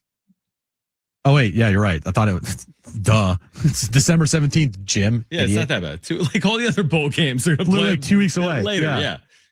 My everything's messed up. All good. I would guess we're going to hear more around the start of their bowl game, maybe? So you think, okay, if you were a betting man, do you think Michigan has its new coach in place by their bowl game 2 weeks from today? I say yes. I say yes, too. I say it because I want to say the transfer portal opens like a day or two into January, like, I don't know, the 3rd. Yeah, you need to have something in place. How different will their roster look? New coach. Bryce Underwood has already said that he's committed. I think he's like in his contract. He's locked in. Like they're giving out freaking contracts now, dude. Like it's just make this the NFL. It's ridiculous. Have all these kids sign contracts. But Bryce Underwood, if I'm not mistaken, is like already locked in. I think you're right. Well, and now, he's good. What is he making? What'd you say? 20 over 3 years or 6 a year? Something like that. 20 over 20 million total. But I mean, insane. Is he even a good quarterback? This past year, the answer to that would be not yet. Not yet. It would be meh. Yeah, definitely. True freshman. And pretty glaring, eye-opening experience against Ohio State. Would you say not? Yeah, I mean, he couldn't throw if that's a primary concern. Like not only could he not throw, he couldn't throw the ball, like make easy throws downfield. Yeah. There were some times during that game where they were showing replays, and I think who was on the call? Was it Joel Klatt? I think Joel Klatt was on the call, and he was like showing the replay, and it's like the wide receiver is like wide open in the middle of the field, and he's not even looking there. He's just dinking and dunking the whole entire time. Yeah, 100%. I'm now. Can he take a step forward? Of course, he was a true freshman, and who's the head coach going to be? You know, 2,200 passing yards, 9 touchdowns, 6 interceptions. Yeah, it's not a ton, right? In a full season, he only rushed for 323 yards and 5 touchdowns. By the way, to localize this, just about like the bowl game coming up. So there's an article in the UT today.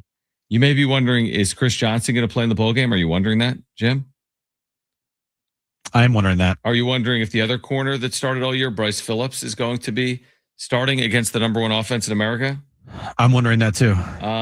It appears as if, according to what was written to, is it Kirk Kennedy? Yeah, what Kirk wrote in the UT is that Sean Lewis said, Chris is here. He's working to get healthy. Bryce has, this is the quote, Bryce has through his actions chosen it looks to start his draft process. So it appears as if Bryce Phillips has opted out. This is based on the reporting of Kirk Kennedy and the quote from Sean Lewis. There's no determination as of yet on Chris Johnson, who again could be like a top 50 pick. Chris Johnson has accepted the invite to the Senior Bowl, correct? Yes. So that'll be coming up before when is that? February, late January, early February. Mm-hmm. And then what? We're 100+ days away from like the NFL draft at some point in April. So maybe 150 days. He could be a top 50 pick. So anyway, the point is Michigan will have opt-outs. San Diego State's going to have opt-outs. I think I mentioned yesterday, North Texas's quarterback is reportedly in the transfer portal. But after the game, though. Yeah, it's not known. Right. It's not fully known. It could be after the game. Which is concerning because he's a problem. It's a bummer that, bowl season doesn't, it already didn't mean anything in the first place, but now it means even less. And when you watch your team in a bowl, unless it's in the college football playoff, you're watching guys that you haven't seen all year because a lot of these starters are opting out and going into the transfer portal or, knowing that they're going to enter the draft process, aren't going to play in the game.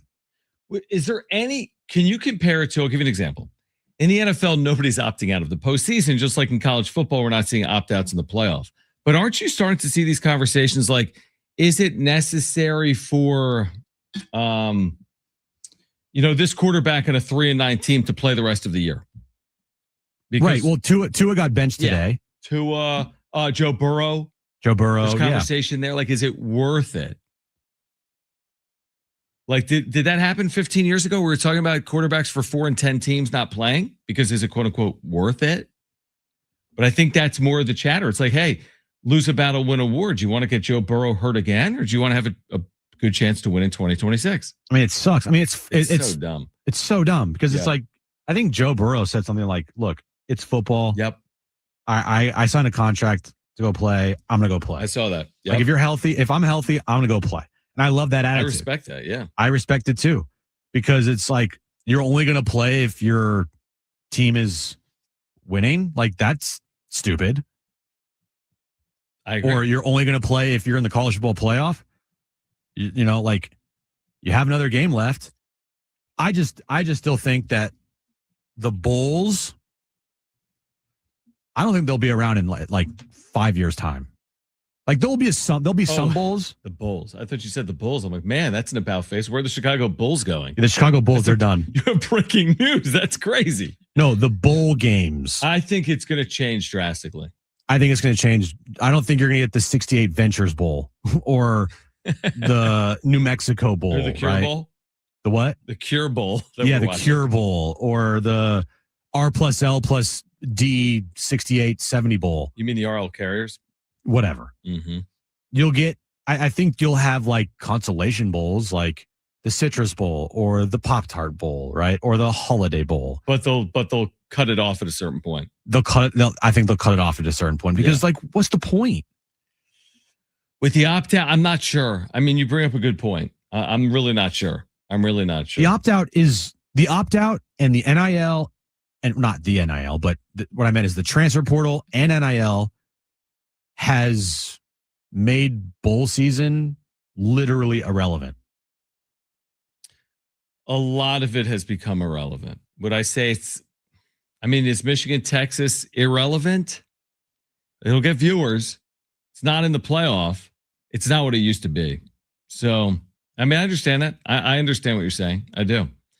All right. Mark Ziegler is going to join us at 4:30. We'll talk about tonight, San Diego State and Air Force. How quickly we forget last year between the Aztecs and the Falcons. We can get into that coming up. The latest with the Padres here until 6 p.m. Aztec pregame will begin at 6. This is Jon and Jim. San Diego Sports 760 live on the iHeartRadio app.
All right, Jon and Jim, we do have a 4-pack of tickets to the San Diego Auto Show to give away. What's your favorite car? San Diego State. I'll answer that at 6:01. State in 2026, the format for the show will be what's your favorite car? It'll be right. It'll be more of a mechanic theme. Yeah, we're going to go the car route. I don't become a car show. I don't hate that. We do have a 4-pack of tickets to the San Diego Auto Show. Do you want to give those away in like 7 minutes, Jim? I would like to give those away in either 6 or 7 minutes. Yes. All right, so we'll do that. It's the San Diego Auto Show. It's back 4 days at the Convention Center, January 1st through the 4th, where you're going to find the latest brands, test drives, all new EVs, and fun. Tickets can be purchased. In fact, they have to be purchased online. SDAutoshow.com. But you can win a 4-pack of tickets. We'll give those away coming up in a handful of minutes. So Mark will join us coming up at 4:30. Do you remember the 2 Aztec Air Force games from last year? I remember I remember one of them. One of them was when, they were basically left for dead. They should have lost the game at Air Force. Wayne McKinney, coast to coast. 3 seconds. Game-winning layup. With, I think, under 4 seconds on the clock when the play started. Yeah, wild. And then the other one at home, let me take you back, and I'm pretty sure this is accurate. Well, I know it is. I just don't know. I'm pretty sure there were boos in Viejas Arena. It was 20-8. Yes. Air Force with 11 minutes to play in the first half. San Diego State took a timeout. Now, here's the however. The final score was 67-38. Air Force scored 18 points in the final 31 minutes of the game. Is that good? And the Aztecs won 67-38. But the point is the point. They gave them problems last year. Now, last year. It was last year. The Air Force went 1-19 in the conference, and San Diego State needed Wayne McKinney at the buzzer, and they needed to overcome that 12-point deficit. So I ask you this. It's a long way of me saying this. Are you worried? Oh, boy. About tonight? Sure. I think I can categorize this Aztec season so far as every game worries me now, just because of how they played so far. Okay. Would you feel the same way? I know you will. You always feel that way, no matter if they're undefeated or not. National championship, I was worried about like the game against San Diego Christian. Right. The school doesn't even exist anymore. Correct. But, losing to Troy, okay? And then, Michigan's blown on everybody, so I really don't know if I could put that there. But, I think Baylor, that loss was not disappointing. It was disappointing, obviously, because they lost, but it was just like they had a lead, and then they kind of collapsed late in the second half. What's Baylor been doing? You've been following them? Should I be? No, I'm just wondering like how they've played since, like to your point, like since that game. Yeah, so after they beat San Diego State 91-81, yeah, they beat Sac State 110-88. Okay. They lost to Memphis 78-71. Or did they? Okay, interesting. And they beat Norfolk State 97-67. Okay, so they haven't really done much.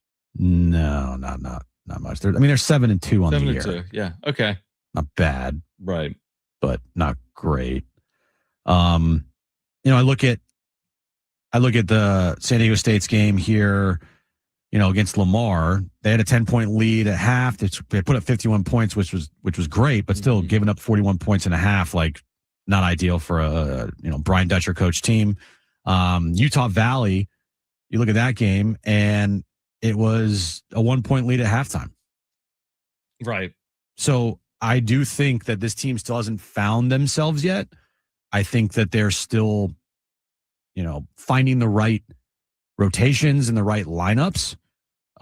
So with that and kind of how, up and down their season has felt so far, yeah, every game feels like a game that should worry you. And here's the thing. We live in a world, you've heard me say this a million times, where it's not solely about winning or losing. It's about margins. Yeah. Right. Exactly. Especially when you're in San Diego State shoes. To your point, they lost to Troy. Right. So they've lost margin, like for error. moving forward, which means I'm not saying they have to be perfect. Like, I don't think they have to beat number 1 Arizona on Saturday. It would be awesome, but I don't think they have to win the game against number 1 Arizona. But tonight, not only do they have to win, we had this question yesterday in the wrap. Yeah, it's a must-win game, but it's not must-win by 1. Like last year, they beat Air Force literally by 1 point, but they didn't take on a bad loss last year. By and large, they didn't take on a bad loss all year long. Yes, they skirted by a time. San Jose State, Air Force, maybe others. But they're now in the situation where you got to win comfortably against teams you're supposed to win comfortably against. And that's what they're up against, basically. I don't know if it's from here on out, but until they until they get some real momentum and, beat in Arizona, again, easier said than done, or you get the point. Rattle off 6 or 7 consecutive wins in the Mountain West. Give yourself a little bit of cushion or margin. Until you do that, I think it's not just about winning, Jim. It's about winning in a manner in which you need to win by. Yeah, like you want to see tonight against Air Force. You want to see like a 30-point victory for the Aztecs. But if they win by 6, it's not going to be viewed as good enough, even though they picked up the win. So yeah, it's weird how it's like, winning is not enough. You need to win by huge margins here, right? Yeah. And so if they go out tonight, win by a point, that's just not going to be good enough. No, it's better than the alternative. It's better than the alternative, which is losing. And then, kiss your, bid goodbye unless you literally win the Mountain West Conference tournament. Right. So, yeah, tonight they're favored by 24.5 points. Go out and win by 26 points. Yeah, go out and win by 24.5.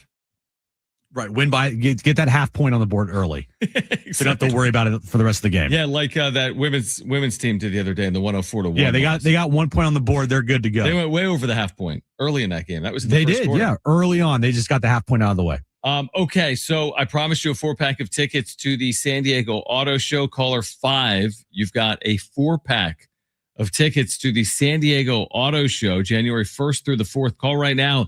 Great giveaway. 877-767-4760. Caller 5, you have a 4-pack of tickets to the San Diego Auto Show. 877-767-4760. And tickets must be purchased online at sdautoshow.com if you want to go. We've got a free 4-pack of tickets, though, for caller number 5 right now to 877-767-4760. Mark Ziggler will join us from the UT at 4:30. We'll talk more about the Aztecs. On the other side, the wrap. Plus, Jim Bowden linking free agents to the Padres. Who are they? We'll share coming up next on Jon and Jim.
This update is brought to you by Macy's Backstage. Last night, the Knicks beat the Spurs to win the NBA Cup, first NBA Cup in franchise history for the Knicks. Jalen Brunson was named the MVP. And tonight, John, San Diego State takes on Air Force, 7 p.m. tip time, 6 p.m. pregame right here on San Diego Sports 760. Macy's Backstage is a whole department inside your Macy's store where you can find last-minute gifts for everyone on your list, all for under $20. With new arrivals every day, you never know what amazing deals you'll find. Don't wait. Find a location at Macy'sBackstage.com. Getting you all set for that drive home. Let's just start the show. Here's Jon and Jim. All right, San Diego and Southern California, what's going on? This is hour 3 of Jon and Jim. I don't know if you mentioned it, Jim, Aztecs Air Force tonight, but I forgot. Sorry. Here's why I bring it up. Brent just told me we have another giveaway. Oh, it must be nice for our listeners. Remember when I said, no, it's not, it is for our listeners, not for you.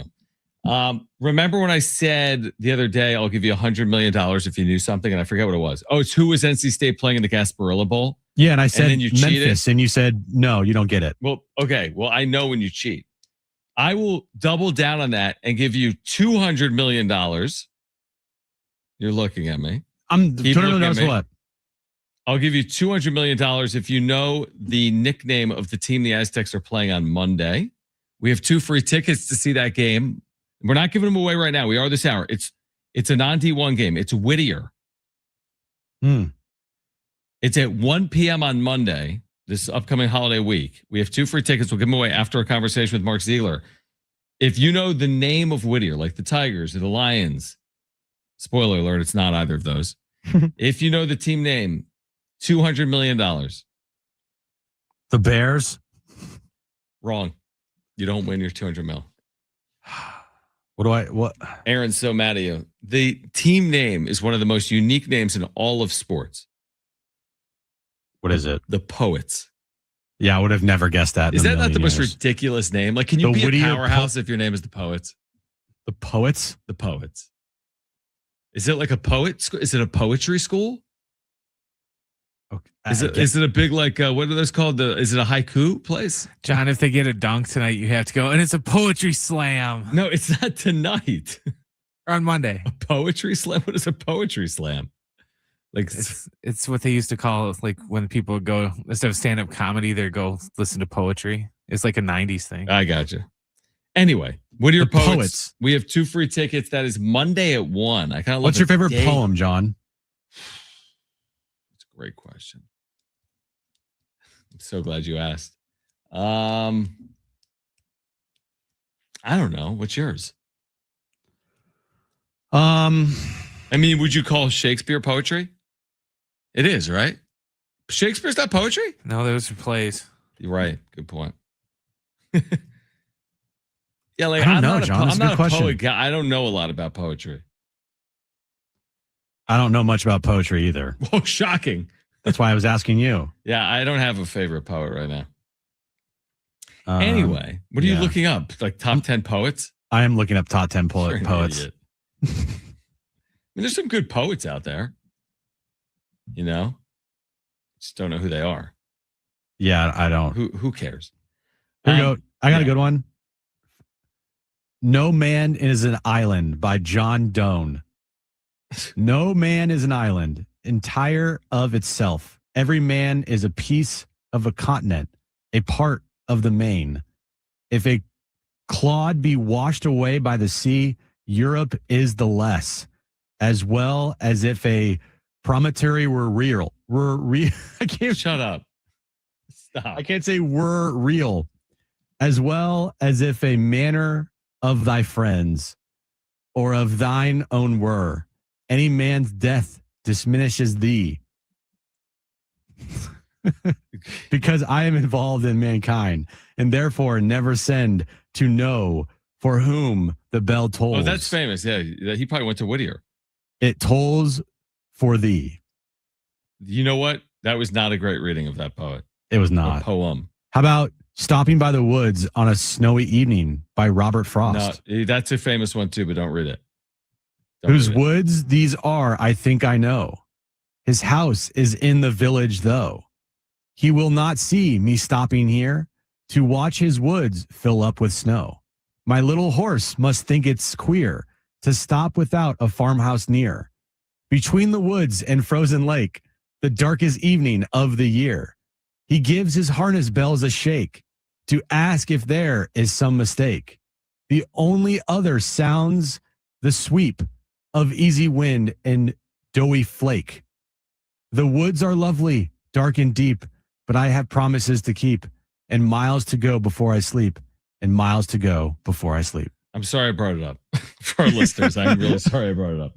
You should never have brought it up. I really shouldn't have. We're going to get to the wrap coming up. Mark Ziegler is going to join us at 4:30. All right. Your boy, Jim Bowden, who says if you don't like the Dodgers, just become a fan. Right. Has written at The Athletic, and thank you, Ben Fadden. Oh, I saw this too. Thanks, Ben Fadden. He's written at The Athletic that there are 4 players that he deems as linked or fits for the Padres, not linked, but fits per Jim Bowden.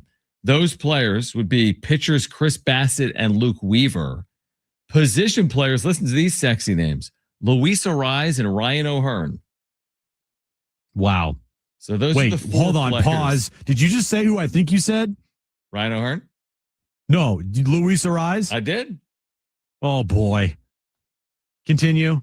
And that's it. That's the whole list. Chris Bassett, Luke Weaver, Luis Arraez, and Ryan O'Hearn. Those are the players that Jim Bowden sees as fits for the Padres. Weaver last year is a 32-year-old, had 64 appearances in relief and had a 3.62 ERA. Chris Bassett last year was how old? 36. And as a starter, he was 11-9 with a 3.96 ERA with the Blue Jays. Didn't he give up a crucial home run in Game 7? Don't worry about that. Okay. And then we know about Arraez and O'Hearn. I mean, among the two, all Padres fans would take O'Hearn over Arraez, or probably 9 out of 10 Padres fans would take O'Hearn over Arraez. So is anything in that list or among those 4 players intriguing to you? No. Anybody on that list intriguing to you? I mean, Chris Bassett's old. He's probably serviceable, is what I would say. I don't understand the fit. Luke Weaver, you're going to stretch him out? He threw 64 I feel like the innings. ship has sailed for Luis Arraez. I do think Ryan O'Hearn, a reunion with him would be nice. Sure. The Chris Bassett, Luke Weaver stuff, sure, whatever. Flyers, okay. If they're not going to cost a lot, you get some veteran arms in that rotation. I mean, if they brought back Luis Arraez, I know one person who would be livid, and that's too much Mortons. I also know a lot of other Padres fans would be not happy either. What if you can get him for a song, so to speak? For nothing? I mean, not nothing, but like $9 million a year. Okay, well, how would that work? Because last year, now again, Mike Schultz not the manager anymore, so maybe it's different. But still, having him in the 2-hole doesn't make any sense. Having him at the bottom of the lineup does, and Luis Arraez has already stated, like, they're not very fond of hitting in the bottom of this lineup. Right? Yeah, I would agree. So, I mean, that's just a weird dynamic then. And by the way, are you going to put him at first base again? Yeah, no, I wouldn't. I can't DH. He has no position. That's the problem. Like, last year was such an underwhelming year for Luis Arraez. It really turned me off to potentially even thinking about re-signing the guy. Because his best ability is hitting for a high average. If he's not hitting for a high average, you get what you saw last year, which is not a good baseball player. Like, I'm sorry, he's just for the money, for $14 million. It's just not what this game today, those are the type of players. Like, I don't know, man. Can't hit for power, doesn't get on base, doesn't draw walks, doesn't hit for a high average. 280 is fine, but you don't draw any walks, you don't hit for any power, and you're kind of a completely agree average defensive player. I mean, what's the O'Hearn contract status? I mean, what are we in terms of like what we think he could command? So a year ago, 3 for 30. Yeah, I mean, a year ago he hits 276. Is that right? No, combined numbers, he had 281. He had an 803 OPS with 17 home runs.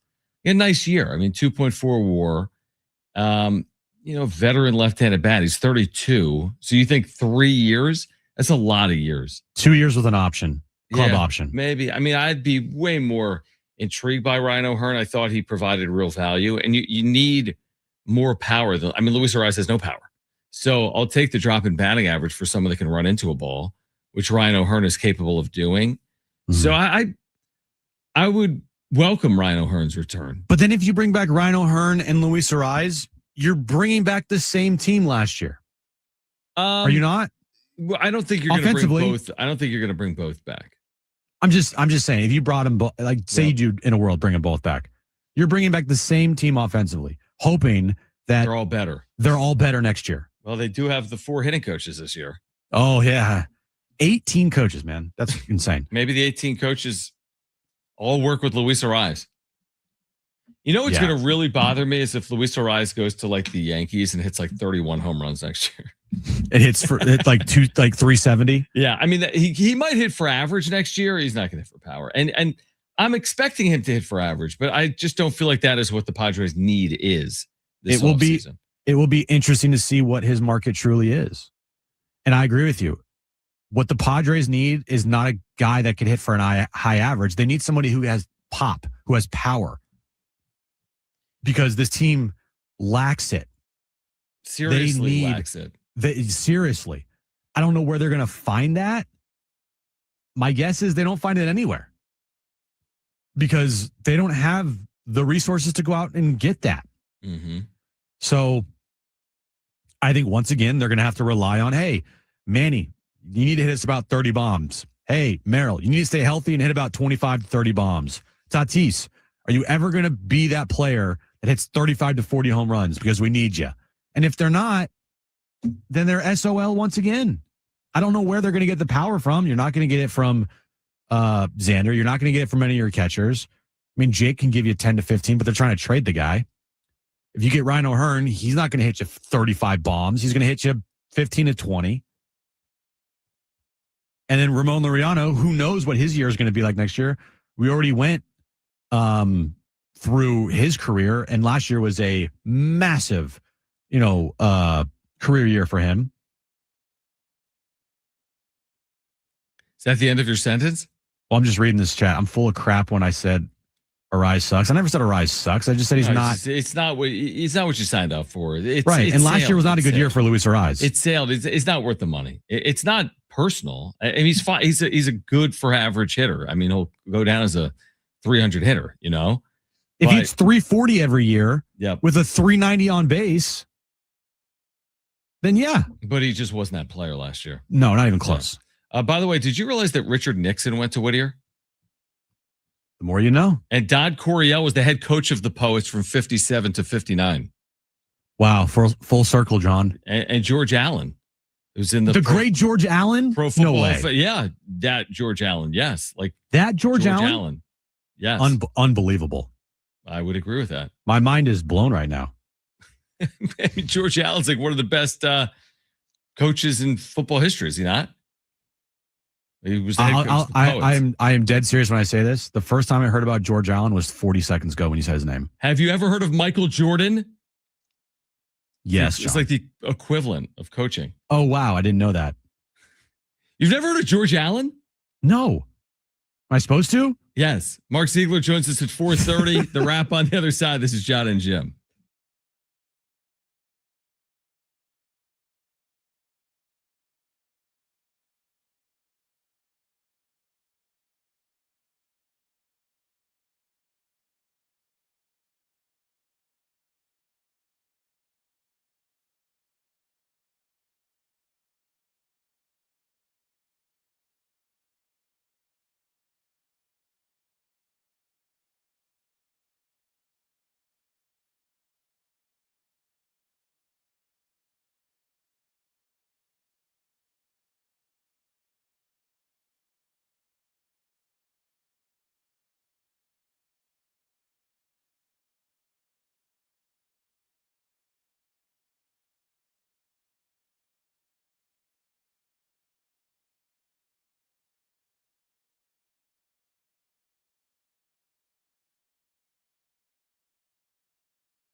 All right, Jon and Jim.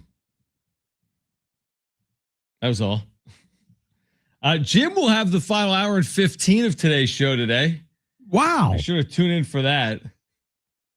Yeah, you'll hear Mark Ziggler again. Every 15 minutes. Correct. So I'm going to head over to Viejas Arena. Do you really need to leave an hour? I do. It takes 45 minutes to get there, and yes. And I have to bring in the equipment. Oh. And yada, yada, yada. Wow. All right. But Brud, whatever. You showed up 4 minutes late yesterday. Okay, sorry. Mark Ziggler will join us coming up in 10 minutes. I wanted to talk about this. Can I bring up a topic? Sure, don't worry about the rap. Sure, bring up a topic. Bring it up now, not during the hour and 15 when you're fine. solo. You know what? Actually, screw it. We'll do the rap now. What's the topic though? I want to hear it. Because if I'm intrigued by it, I'll talk about it. About did you see today that Pardon My Take and a couple other podcasts are going to Netflix? And yes, we did talk about this briefly the other day, but officially announced today. Yeah, we talked about this yesterday. Yeah, but they're going off of YouTube and going to be exclusively on Netflix. Did you see the news about the Grammys today? They're going to YouTube. The Oscars. The Oscars. I'm sorry. Exclusively to YouTube in 2029. Which is going to, like, every old person or people that don't know how to, like, access YouTube are going to be like... Who doesn't know how to access YouTube? A lot of people don't, John. Really? Yeah. I think when you say, hey, this is when something's moving to a streaming only platform. That's not streaming, bro. That's YouTube. YouTube is streaming. Are we not streaming right now? No, but you don't need like a subscription. Exactly. Okay. So I just think it's an easy point of entry. Some things are that you need to pay for. No, I agree. So do you think we're heading towards a world where Jon and Jim are going to end up on Netflix? Let me answer that for you. No. But it is interesting how, what would you say is bigger, Netflix or YouTube? That's a great question. Like, as far as like reach goes. Probably YouTube. YouTube, because it's free. YouTube reaches more Americans than I think any television property, right? I would say YouTube by far. Yeah, that's a great question. Because, yeah, like Brent just said, I mean, there's no, whatever, gate. Paywall or anything. Yeah, paywall. YouTube has a significantly larger global audience to Netflix. 2.7 billion users, Jim, of YouTube. Then how do videos like Mr. Beast have 455 million? Like, so if 2.7 billion users are on YouTube. Monthly users. Monthly? Monthly. 2.7 billion people go to YouTube monthly per the internet. Then how did Miss Rachel, that video that I told you about today, have 1.7 billion views? And there's 2.2 billion monthly users. You said it was billion she had? Yeah, she had 1.7 billion views on the video. I guess some things are just viral in nature, but that's a fair point. Like Netflix subscriber count in 2025 per like not even close to a billion. 340 million. Yeah, so you're taking the money to go to Netflix and you're significantly dropping your potential viewership per show because you took money to go to Netflix instead of having your product be streamed for free on YouTube. True, but if Netflix is going to promote it, like for example, right now you could have a show on YouTube that isn't doing near the volume that you could put a show on Netflix. Like if Netflix promotes a show, it's going to get viewership and interest. Yeah. Like if we ended up, seriously, hypothetically speaking, if somehow, some way, the wrap-up show is on Netflix, our viewership goes up 25-fold. Probably. But at the same time, there would be people out there, because there's always people out there that would complain, access it. Yeah, that couldn't access it, would complain about it. Places, but you're right. Yeah. And YouTube is just so much easier to access out there. And I think YouTube has, as you just mentioned, the viewers that you could get on YouTube, I think compared to Netflix, I don't think there's even comparison. You're probably right. The only thing that you'd be getting going to Netflix is the Netflix money. You're not getting that YouTube money because YouTube lets you stream for free. The only thing on YouTube you have to do is to get money is one, ad revenue, and two, any sponsorships that are attached to your channel. But if you go to Netflix, you're getting that Netflix money. My guess is you're probably not NASCARing out your YouTube, your channel, because you're getting that money from Netflix. Let me ask you this. I mean, like, if you're pardon my take, yeah, just thinking about it from a consuming perspective, don't a lot of people consume pardon my take across all types of platforms like they do with us? Like, it may be audio, podcast, it might be video, YouTube. Like, is Netflix really the perfect platform for something like that? I mean, it's consumable in so many ways. I wonder how it changes by going to Netflix. Good question. You know, like, you're sitting on your couch. Because I mean, we know it's like today's day and age, people, the 15-second attention span, like I'll go on TikTok and I'll see a pardon my take video, right? Mm-hmm. And it's 45 seconds long and I'll watch that, but I don't watch the full episode. Sure. You know, I do think it's behoovent. Behoovent? No. What's behoovent? Oh, no. You think it's behoovent? Behoovent. That's not the word I was trying to say. It would behoove. I don't even know what I'm going. It would behoove. It would behoove the people that, you know, produce these shows to just like cut everything up into segments. You certainly didn't go to Whittier. No, dude. My brain is scrambled, bro. Your brain has permanently been scrambled. I know it has. So it's just a general statement? General statement. All right. Good talk. Mark Ziggler from the UT. Hey, you like that topic, though? I like it. I love that topic. I'll talk to you about that every day of the week. We could start a YouTube channel and talk about it. Let's start a YouTube channel. I like that. I love that. All right. Mark Ziggler from the UT on the other side, previewing tonight, San Diego State and Air Force, and this weekend as well against Arizona. This is Jon and Jim, San Diego Sports 760, and live on the iHeartRadio app.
All right, this update's brought to you by Macy's Backstage. NBA Cup Finals last night. Knicks taking down the Spurs to win their first ever NBA Cup in franchise history. Jalen Brunson was named the MVP. And tonight, San Diego State takes on Air Force, 7 p.m. tip time, 6 p.m. pregame.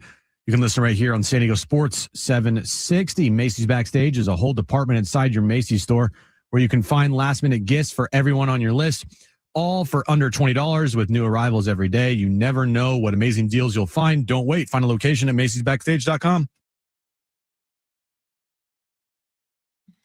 All right, we're getting you ready for tonight. San Diego State opening Mountain West play for a final time ever because the Aztecs are heading for the new Pac-12. San Diego State and Air Force tonight at 7, pregame coverage at 6. Always great to connect with Mark Ziggler. If you're an Aztec fan, you have been familiar with his work for a long, long time, covering San Diego State men's basketball, and back with us right now on Jon and Jim. So, Mark, first of all, we appreciate it. Secondly, you think about where the Aztecs are right now compared to last year. Last year, kind of skirted by against teams like Air Force and San Jose State in the league, but still did enough non-conference to get into the NCAA tournament. Do you feel like the script has flipped a little bit where they're going to need to win those games against Air Force and San Jose State still, but they're going to need the margins this time around because of, for example, that earlier season loss to Troy? Yeah, 100%. Obviously, they have one non-conference shot left, yep. And they're going to swing for the fences on Saturday against Arizona, number one team in the country. Obviously, if they win that, it's a much different conversation. But as we look at their season right now, these are tricky games because Air Force probably isn't as bad as 324 in the nation, which is what they are in Ken Palm. They're like 303 in the net. They're certainly, I don't think, that bad. And in conference play, things tend to tighten up. So they're projected to win tonight by 24 by the computers. That's a big ask in any conference game. And if you don't do that, then you're going to fall some spots. And so that's why these games, it's sort of the game within the game. And we talk about it all the time. It's not just beating them, but it's by how much you beat them. How close do you think this Aztec team is to finding the right rhythm with their rotation and, all their roles on the team? Because it is a deep team, and it's turned out that the depth has been kind of a little bit of a difficult path to navigate here for the coaching staff, it seems. Yeah, 100%. I don't think they're there yet. And you just don't know when that corner is going to get turned. And even if it gets turned and they have a big game tonight and they look great, that doesn't mean that all the problems are fixed, because the biggest issue, I think, with this team is going to be consistency. Can they do it game after game after game? In fact, they have a stretch after Arizona where they're going to be favored like in 10 or 11 straight games by the computers, by Ken Palm. And they're going to have to win all those games. Yeah. And so that's what we're going to see where the consistency comes in. Can they do that? They are making steps. They've improved defensively, I think, in the last 2 games. And the positive thing is that if you look at it in past years, they've been really good defensively, struggled offensively, and spent the entire season trying to fix the offense. It's a lot harder to fix offense because that relies on individual skill. If you don't have it, it's really hard to manufacture that. Defense is much more about effort, organization, focus, communication, all those intangibles that they currently don't have. But it's a lot easier to fix a defense than it is an offense, I think. And so that's kind of their situation right now. They're very good on offense, much better than people probably thought. And they're worse on defense than people thought.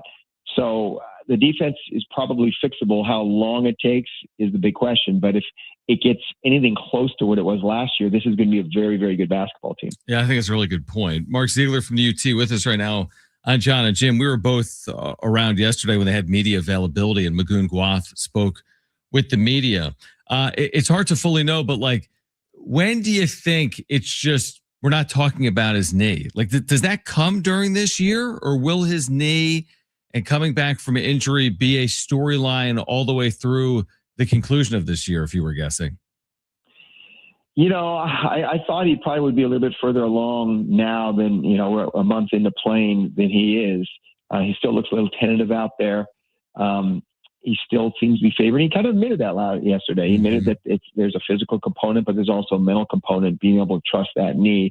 And that's anybody. That's not unique to him.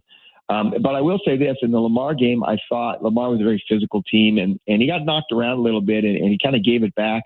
and play a little bit more physical. I think maybe he got through a mental block a little bit in that last game. And I'm really interested to see him now a week later and see how he plays. He's looked a little bit better in practice.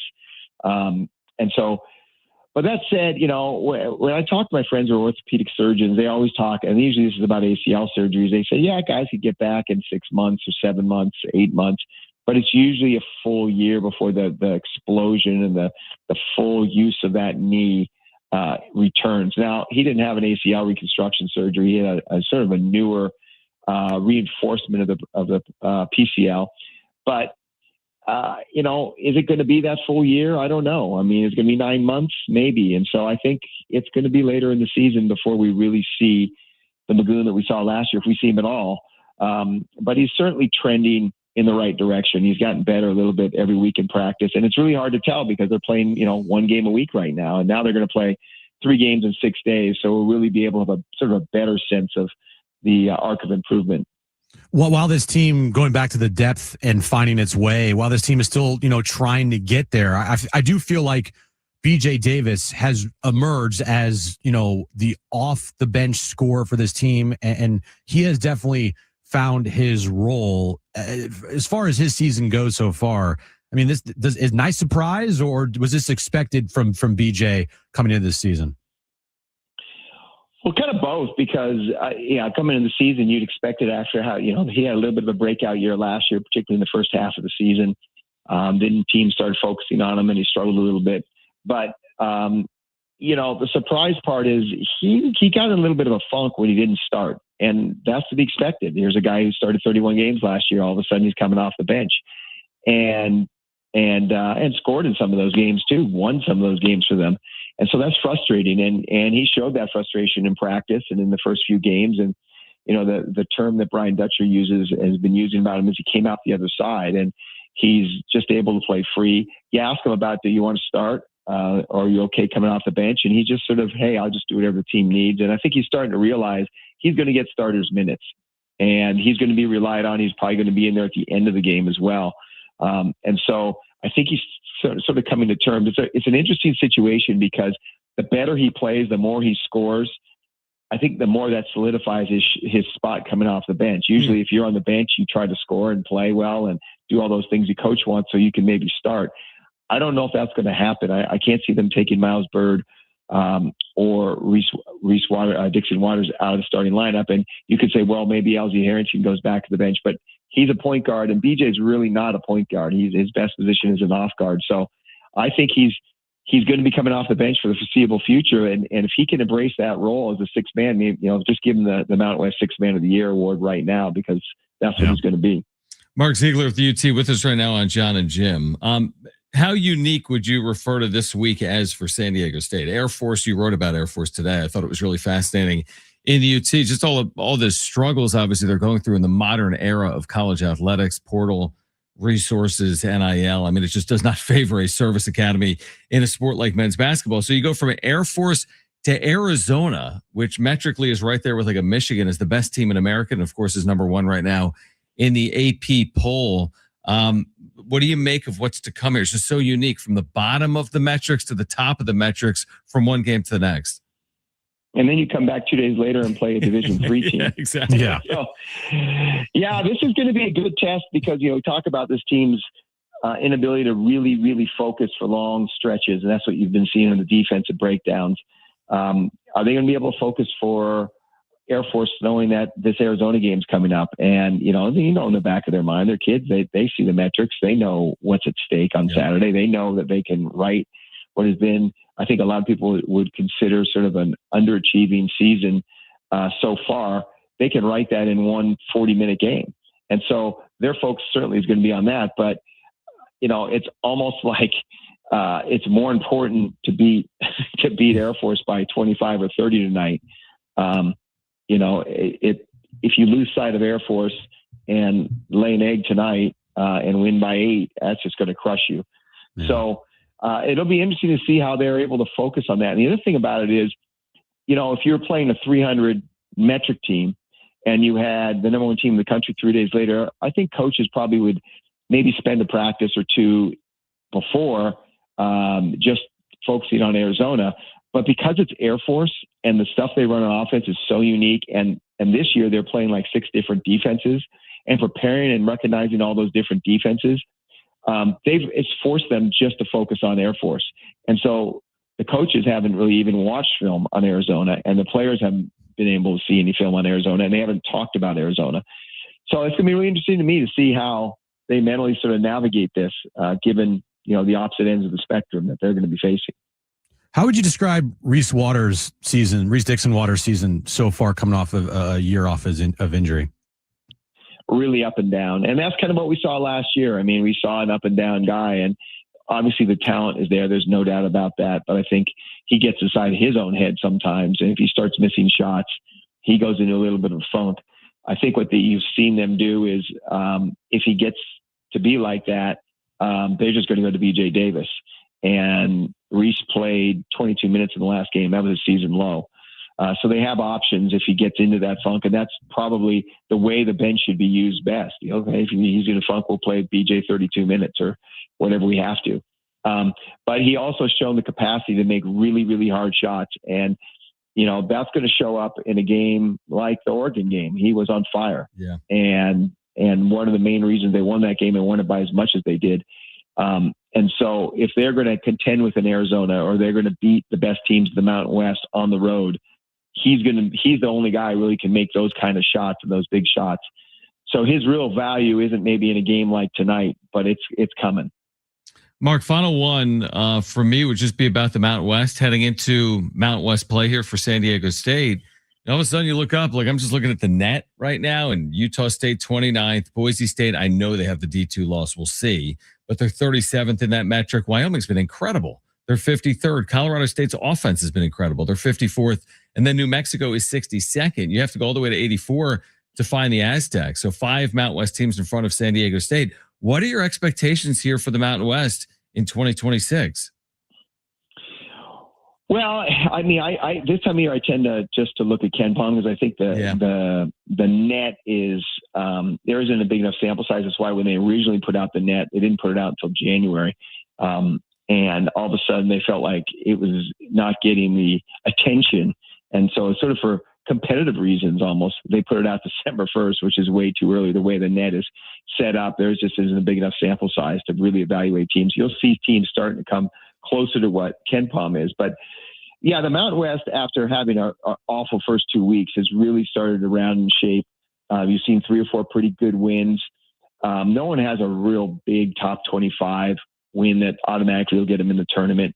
I think all their resumes are kind of up in the air right now. And so it's going to be interesting to see if any teams can separate themselves in the league season, or are they just going to beat up everybody else and everyone's going to have 6-7 losses and it'll be a 1-bid, maybe 2-bid league. It's going to be really fascinating to see how that shakes out. But it's a better league, and you can really climb metrically if you get some wins. But the downside is there's not going to really be quad 1 win opportunities at home. And that's where teams start to collect those quad 1 wins, and they have in the past in the Mountain West. And now you're going to have to go on the road and win at Boise, win at Utah State, win at New Mexico, win at Colorado State. Those are all really hard places to win, particularly for the Aztecs at altitude. So it's better, but it's still not good enough to really, really benefit them in terms of metric. Yeah, I think it's a really good point. I'm just looking at next year, and you're going to have, like right now at KenPom, the top 4 Mountain West teams at KenPom are all going to the Pac-12, plus Gonzaga. So there'll be more opportunities, obviously, next year, and maybe less of the bottom, like Air Force here tonight, but we'll still see what it looks like a year from now. Mark, always appreciate it, and I will see you later on tonight over at VA House Arena. Thanks for doing it. Thanks, Mark. Yep. See you in a little bit. All right, Thanks. great stuff. Talk to you guys. Bye. Mark Ziggler from the UT. You're not going to want to go anywhere because Jim has you covered. You're leaving me? Yeah, I'm bailing. You can't wait until the top of the hour. You have to bail 15 minutes before the top. I got to do my hair. I got things to do. Yeah, he's being literal. You don't want to go anywhere, Jim, because you have to do the rest of the show. Correct. Jim on the other side. This is Jim. Stay with us.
All right, back here on Jon and Jim, or just the Jim Russell show, because Jon has to leave an hour and 15 minutes early.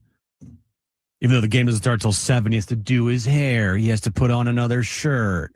He has to drive down there. I'm gonna look at how long it takes, Brent, to get to Viejas Arena. Why does he have to do his hair? He's on radio. He's not on TV.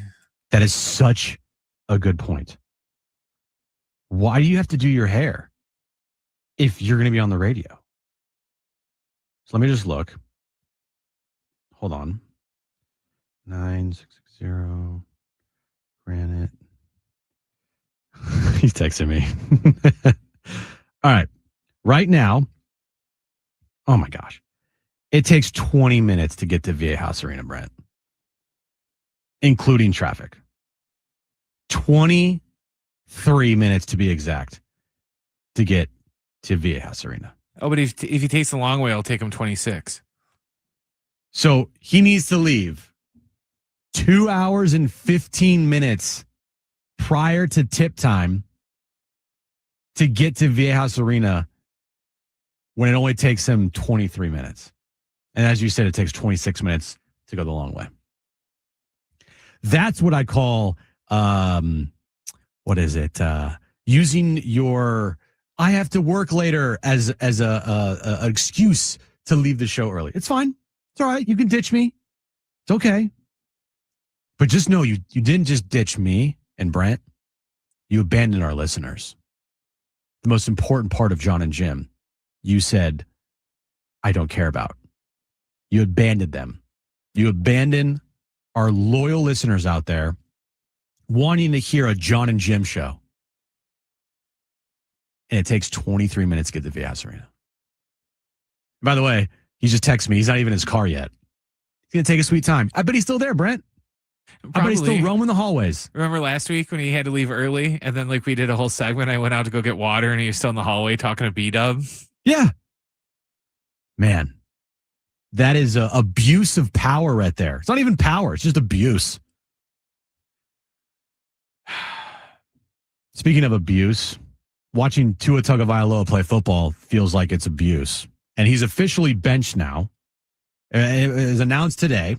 The Dolphins are benching Tua for Quinn Ewers. Or Quinn Ewers. I don't even know how to say his name. You're right the first time. Quinn Ewers. Former Texas quarterback. So it's over for Tua in Miami, right? Like it is completely over for Tua. And I can't help but think that all of the concussions that he's had in his career has played a major role in his performance on the field. How could you not? He doesn't look anything like the same player that was drafted by the Dolphins. He makes really bad decisions all the time. Now, he was fine against the Steelers. Actually, he wasn't. I mean, 22 for 28, 253 yards, 2 touchdowns, an interception. He had a quarterback rating of 113, but his QBR was 12. For the year, not the worst thing in the world. 2,600 yards, 20 touchdowns, 15 interceptions. It's not great. But I can't help but think that his career has been greatly impacted because of the concussions. I mean, how could it not? And now the Dolphins have no choice but to have to try to trade Tua. You can't bench Tua with 4 games remaining and then want to have him come back to be the starter next year. No, it is over in Miami for Tua. My guess is that franchise and team is going to go through some major overhauls this offseason. 1, Mike McDaniel, you're gone. Tua, you're gone. Whoever the GM is there, gone. Like, blow it up. Now, the interesting thing is, like, does a team look at Tua like a franchise quarterback? What's Tua's career arc now going to look like? Is he going to become, a journeyman? Is he going to become a backup? Is he going to succeed anywhere else? It's a fascinating I not fall from grace, but just like kind of a little bit when you sign that big time contract and just a couple years later he's benched. Like his contract is it's 4 years, $212 million contract. $53 million per year. He signed that just a couple years ago. Was it last year, Brent? I think he signed it last year. Because in 2025, this year he's making $25 million. Next year he's going to make close to $40 million. He has a potential opt-out in 2027 with 3 years, $152 million in the dead cap. Or sorry, $34 million dead cap. He has 3 years, $152 million remaining on his contract after that. So he literally just signed this contract, and now the Dolphins are benching him. What a joke of a franchise. And now it's full rebuild there. Full rebuild. And Tua will not be the quarterback of the Dolphins next year. All right, coming up next. Padres, they made some moves today. They announced some moves. Nothing really exciting. I'll tell you about that. Also, if you missed our conversation with Mark Ziggler, you're going to hear that later next hour. And my back page. All that coming up next in our final hour of Jon and Jim right here on San Diego Sports 760 and live on the iHeartRadio app.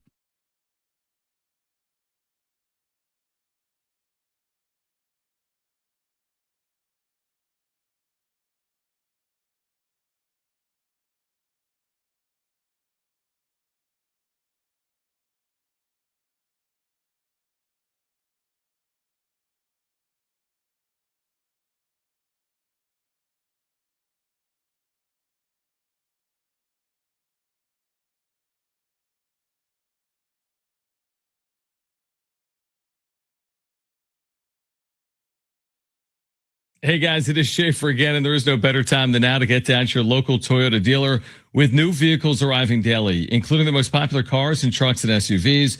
So whatever kind of vehicle you're looking for, you can hurry into your Toyota dealer today, or make sure to head to Toyota.com. If you're looking for a great deal on a new Toyota, there you can check out all the latest offers and search inventory. Finding the Toyota that's just right for you starts at Toyota.com. Toyota's Beyond Zero lineup of electrified vehicles helps to create a greener planet.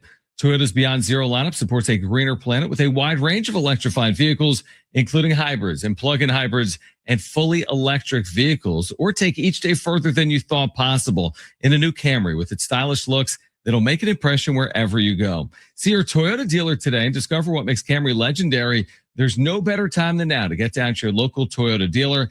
Get your local Toyota dealer today or Toyota.com. That's Toyota.com. Your Toyota dealers, we make it easy.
All right, this update's brought to you by Macy's Backstage. Last night, the Knicks beat the Spurs in the NBA Cup Finals to win the first NBA Cup in franchise history. Jalen Brunson was named the MVP. And tonight, San Diego State takes on Air Force, 7 p.m. tip time, 6 p.m. pregame. You can listen right here on San Diego Sports 760. Macy's Backstage is a whole department inside your Macy's store where you can find last-minute gifts for everyone on your list, all for under $20.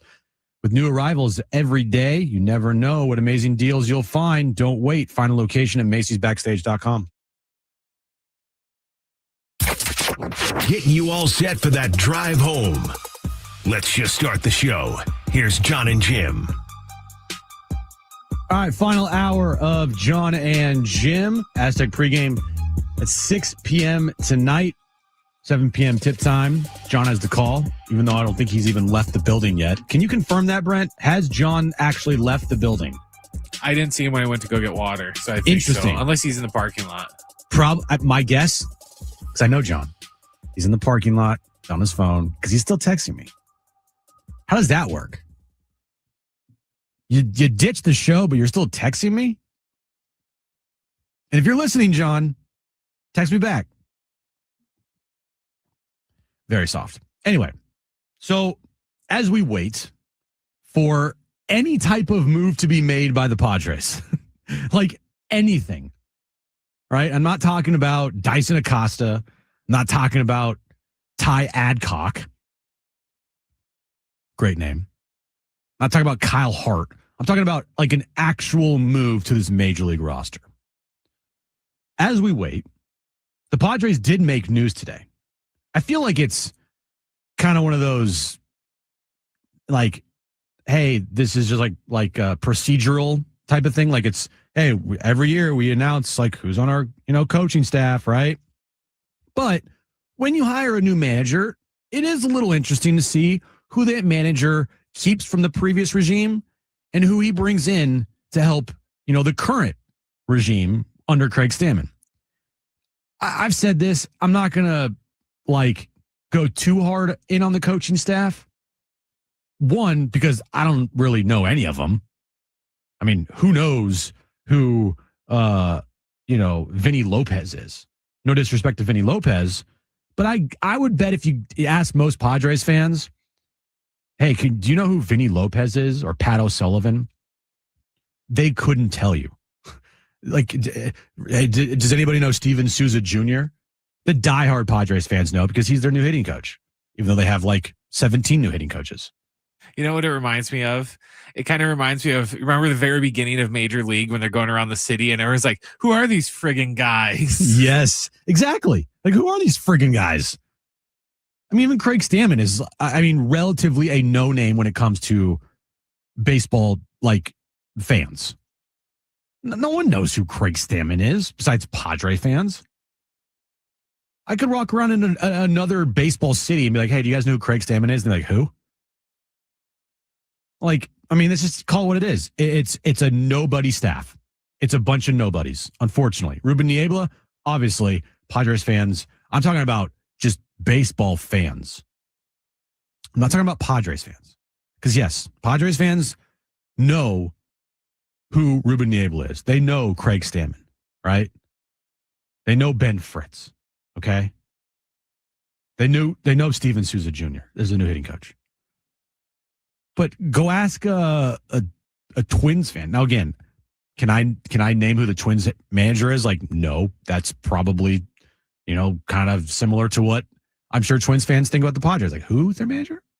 But anyway, that's neither here nor there. The point is, today they announced their coaching staff.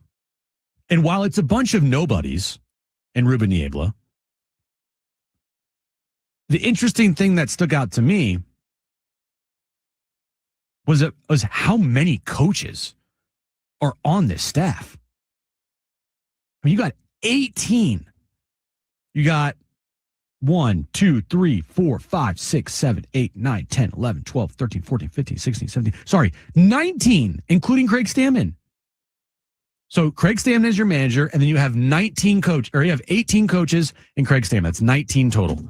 19 coaches on this staff.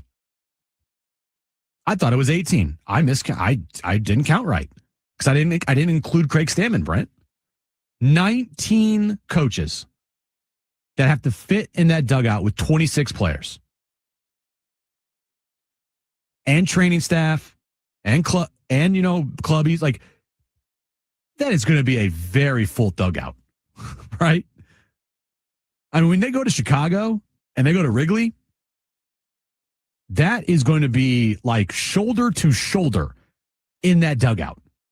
Dude, first game of the year when they introduce the team, it's going to take them like 3 hours. Right.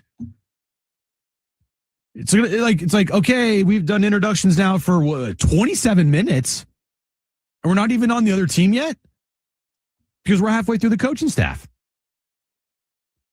And having 4 hitting coaches, is that going to turn this team into an offensive juggernaut? Or is it going to be like I said earlier in the show, it's going to be too many cooks in the kitchen? I mean, sometimes more is better, but sometimes more is not better. Less is more. Having, 4 different voices in these guys' ears, is that going to work out? As far as the hitting side goes, right? Is that going to work out?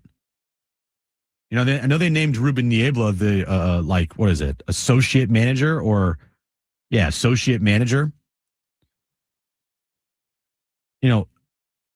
I was kind of wondering if Craig Stammen was going to bring in a former manager to help. Ruben Niebla, he's never been a manager before, guys. Unless I'm mistaken. I don't remember him ever being a manager in the big leagues. So is this going to determine the Padres' win-loss record next year? Probably not. I bet you can't name 3 coaches on the Toronto Blue Jays roster or the Blue Jays staff. And they made the World Series and they were an out away. Right? The coaching staff shouldn't matter. It should, but it shouldn't. If that makes sense. Like, it should, but it shouldn't. The players are the ones that have to go out there and produce. They have to go out there and perform. If Manny goes 0 for 4 one night, am I going to talk on the wrap-up show and be like, man, I can't believe Manny went 0 for 4 tonight. I blame Steven Souza Jr. It's all his fault. If Tatis is struggling again and can't hit home runs, am I going to sit there and be like, you know what? I cannot believe Steven Souza Jr. is not making Fernando Tatis Jr. hit home runs. Or is it going to be, man, Fernando Tatis Jr., not the same player. Shocker. We've been saying that for the last 3 years. This past season, there was a lot of hate and just pointing the finger directly at Victor Rodriguez. When in reality, you can only lead a horse to water. You can't force the horse to drink. I'm sure these coaches and these hitting coaches from last year gave these players, all the information they needed, and they didn't produce. So is 4 hitting coaches going to be, is that going to solve their offensive problems? Is that going to make this team hit more home runs? Is this going to make Fernando Tatis Jr. be better? Is this going to make Jackson Merrill hit 30 home runs next year? Is it going to make Xander Bogaerts going to hit 15 to 20 bombs or 25 bombs next year? Or is it up to the players? Obviously, I'm joking, but they have enough hitting coaches and instructors now that they could literally have each one of them focus on a certain aspect of hitting and be like, okay, you're just going to focus on power hitting. You're going to be the coach that focuses on contact. You're our bunt guy, which hopefully we never use you again anymore. I mean, they have enough coaches that every single player on the team could have an individual coach. Think about that. They have 19 on the staff. That's including their manager, Craig Stammen. 26 active players on the roster. Damn near every single player could have their own individual coach. In comparison, because I wanted to see what the Dodgers staff was like, if they have a huge staff or not. They have 11 guys on their staff. They have 1 pitching coach, 2 hitting coaches, and 7 interpreters. Right. But they have 11 coaches. The Padres have 19. I mean, sometimes large staffs, the more information you get, it could work. I remember the Giants in 2021 with Gabe Kapler as their manager. They won 108 games. They had like close to the same amount of coaches on their staff as the Padres do now. And they were viewed as a team that's like paving the way for new ways to hire coaches in the big leagues, because they had a bunch of guys in their hitting staff, or a bunch of guys in their staff that were hitting coaches that were like very analytically driven. And it thought it was like, oh, this is the new way to do things. And then it crashed and burned in year 2. So it really wasn't. So it's worked for the Giants back in 2021 when they had all those coaches on the staff. I'm pretty sure, Brent, they had close to the same amount of coaches on their staff as the Padres do now, maybe even more. And they won 108 games. But I would probably go to the players are the ones that should get most of the credit there. Craig Stammen, his job is to navigate this team through a 162-game season through the highs and lows. The strategy, hey, take a guy out, bring a guy in the bullpen, make the right moves. You're not dealing with double switches. Lineup cards, shouldn't be too hard, even though it was kind of hard at times for Mike Schilt. But for the most part, you're putting Manny Machado there hitting third. You're putting Fernando Tatis Jr. probably leading off, right? You're putting Jackson Merrill probably hitting second. Maybe fourth. Who the hell knows is hitting second on the team? Ramon Laureano? I don't know. It shouldn't be that hard. There's a couple guys in this lineup that you could put it in like permanent marker, basically, and you're good to go. Unless you have a bunch of injuries. But I thought it was interesting. I mean, 19 total coaches. 19. I mean, let's be real here. No one's ever heard of these guys before. Bob Henley. Mike McCoy. Not that Mike McCoy. He's been on the staff for... I was going to say, we know one thing. They'd have a great week of practice. Oh, yeah. Great week. Pat O'Sullivan. Paul Padrone, who I think was with the organization and got moved up. Vinny Lopez. Nick Punto. Ryan Goins. Kevin Pilecki. Peter Somerville. Humberto Andrade. Alan Craig. AJ Ellis. Okay. I mean, sure. I would love to see that staff, celebrating a World Series title. More about the players, though, and who AJ Preller goes out and gets. But as far as moves today for the Padres, like, that is it. That is it. There could be moves coming that could involve, I don't know, Mason Miller and Nick Pivetta. Now, that would be something. And those 2 players probably are the ones that are being talked about the most. We'll talk about the potential of those players being traded coming up next. Also, if you missed our conversation with Mark Ziegler, you're going to hear that at the bottom of the hour. My back page still to come. All that right here on Jon and Jim on San Diego Sports 760 and live on the iHeartRadio app.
All right, back here on Jon and Jim as Jon has bailed on all of you listeners out there to go call the Aztecs basketball game, even though it starts at 7 p.m.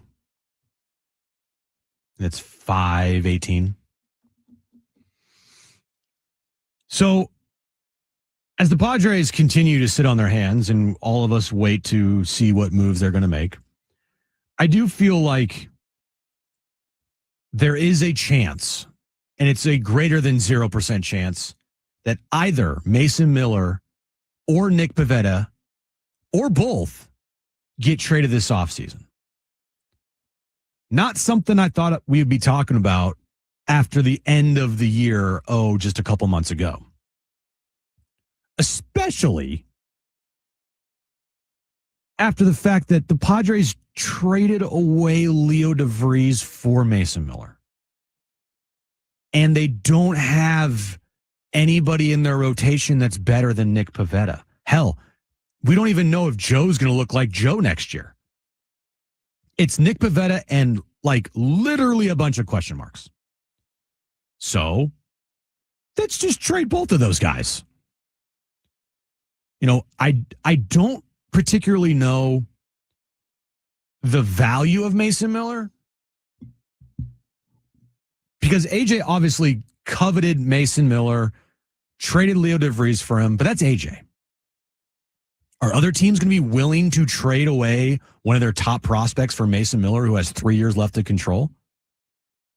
AJ's crazy enough to do it, but are other teams crazy enough to do it? Like, I'm sure that AJ, in his mind, has a price, because everybody has a price, set for Mason Miller and Nick Pivetta. Now, does a team match that price and match what AJ is, asking for these players? We'll find out. But it seems like the asking price is very high. As it should be, because you traded away your number one prospect for Mason Miller, and Nick Pivetta is your only reliable starter in your rotation. Now he has 1 year, $20 million left before he can opt out, which he should opt out after this year. But still, he's your only pitcher that you can rely on to start next season. At this moment in time, he's your opening day starter. Yet those are the two names that are being talked about that have the, I think, most realistic chance of being traded. And if you're a Padres fan, that's not something you want to hear. You don't want to hear Mason Miller's name in trade discussions. You don't want to hear Nick Pivetta's name in trade discussions, because you want this team to compete and win next year. And those are two players that are pretty key into competing for next year's team. Now, again, if some team blows away AJ, like AJ blew away the A's last year when he included Leo DeVries, then you probably have to do the deal. Because, I mean, let's be real here. Even though Mason Miller's phenomenal, closers shouldn't be valued as high as AJ valued Mason Miller last year. Like, I'm sorry. There's no way in hell you should ever trade away not only your number one prospect, but basically the number one prospect in all of baseball away for a closer. Like, that's basically borderline highway robbery from the A standpoint. Now, we said, look, if the Padres went on to win a World Series last year, or go on to win a World Series with Mason Miller closing the game out, celebrating on the mound, Mason Miller strikes out whoever it is to win the World Series of the Padres, who cares if you traded away Leo DeVries or whoever in your organization? If they won a World Series with Mason Miller closing out, I don't know, Game 7, then it's all worth it. It doesn't matter at all. But they didn't even get close.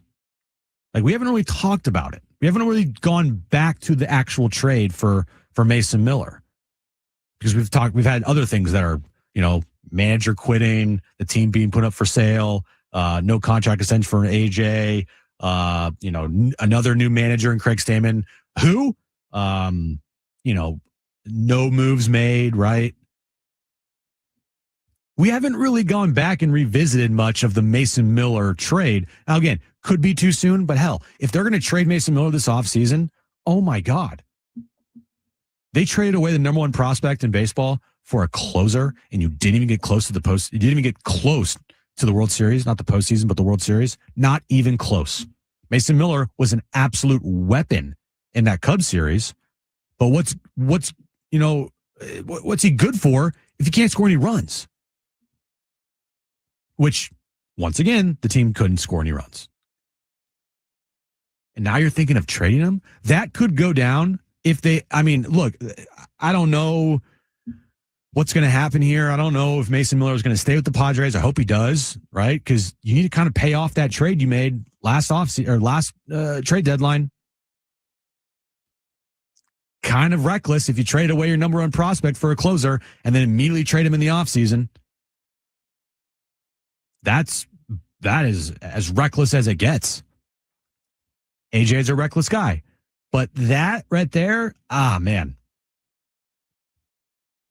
Like, it's just, you never trade your number one prospect for a closer, ever. It's ridiculous. And you don't do that in part because AJ, and this is a credit to AJ, he's been so good at finding back-end pieces for this bullpen and finding guys that can close games. Robert Suarez, nobody knew about Robert Suarez when he came over from Japan. He had a great first year. Now, his first game and his last game that year were awful. If you remember, the first game he pitched for the Padres, walk-off home run in Arizona. The last game he pitched for the Padres that year, that home run by Bryce Harper in game 5. But everything in the middle, he was phenomenal. And then he goes on to have 2 straight years where he's one of the better closers in baseball. AJ found him, and look what he turned him into. AJ's track record at finding closers is as good as it gets. He didn't find Mason Miller. He had to go acquire Mason Miller.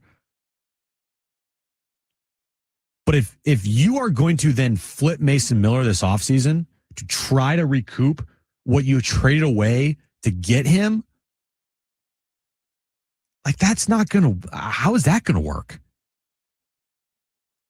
It's like, oh, I'll give you like 75 cents on the dollar, but then you take that 75 cents and you're like, can now I get 50 cents on the dollar? Like, you just lost 25. Like, it doesn't make sense. And is the team going to covet Mason Miller like you coveted Mason Miller? My guess is probably not. I mean, maybe. But we just wait. And I think it'd be a damn shame if they traded Mason Miller away. And Nick Pivetta. I mean, those two guys are... they're very important in next year's team. And if you stink, guess what? You can trade away Nick Pivetta at the deadline. So we'll see, and we wait. Everybody's just sitting around waiting. And this is not me complaining. I'm just giving you facts. They have done nothing this offseason. Nothing. They're not the only team. They're not the only team that has done nothing. But with all this smoke around A.J. Preller and the Padres, blockbuster deal here, this player, rival the Juan Soto trade, right? Like, and then to come up with a big goose egg of doing nothing. I mean, such a buzzkill for all Padres fans, is it not? All right, if you missed our conversation with Mark Ziggler earlier in the show today, you're going to hear that coming up next. Get you ready for San Diego State and Air Force, my back page, also later this hour as well. Stay with us right here on Jon and Jim on San Diego Sports 760 and live on the iHeartRadio app.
All right, this update is brought to you by Macy's Backstage. Last night, the Knicks beat the Spurs to win the NBA Cup, first NBA Cup in franchise history for the Knicks. Jalen Brunson was named the MVP. And tonight, San Diego State takes on Air Force, 7 p.m. tip time, 6 p.m. pregame. Listen right here on San Diego Sports 760. Macy's Backstage is a whole department inside your Macy's store where you can find last-minute gifts for everyone on your list, all for under $20 with new arrivals every day. You never know what amazing deals you'll find. Don't wait. Find a location at macysbackstage.com.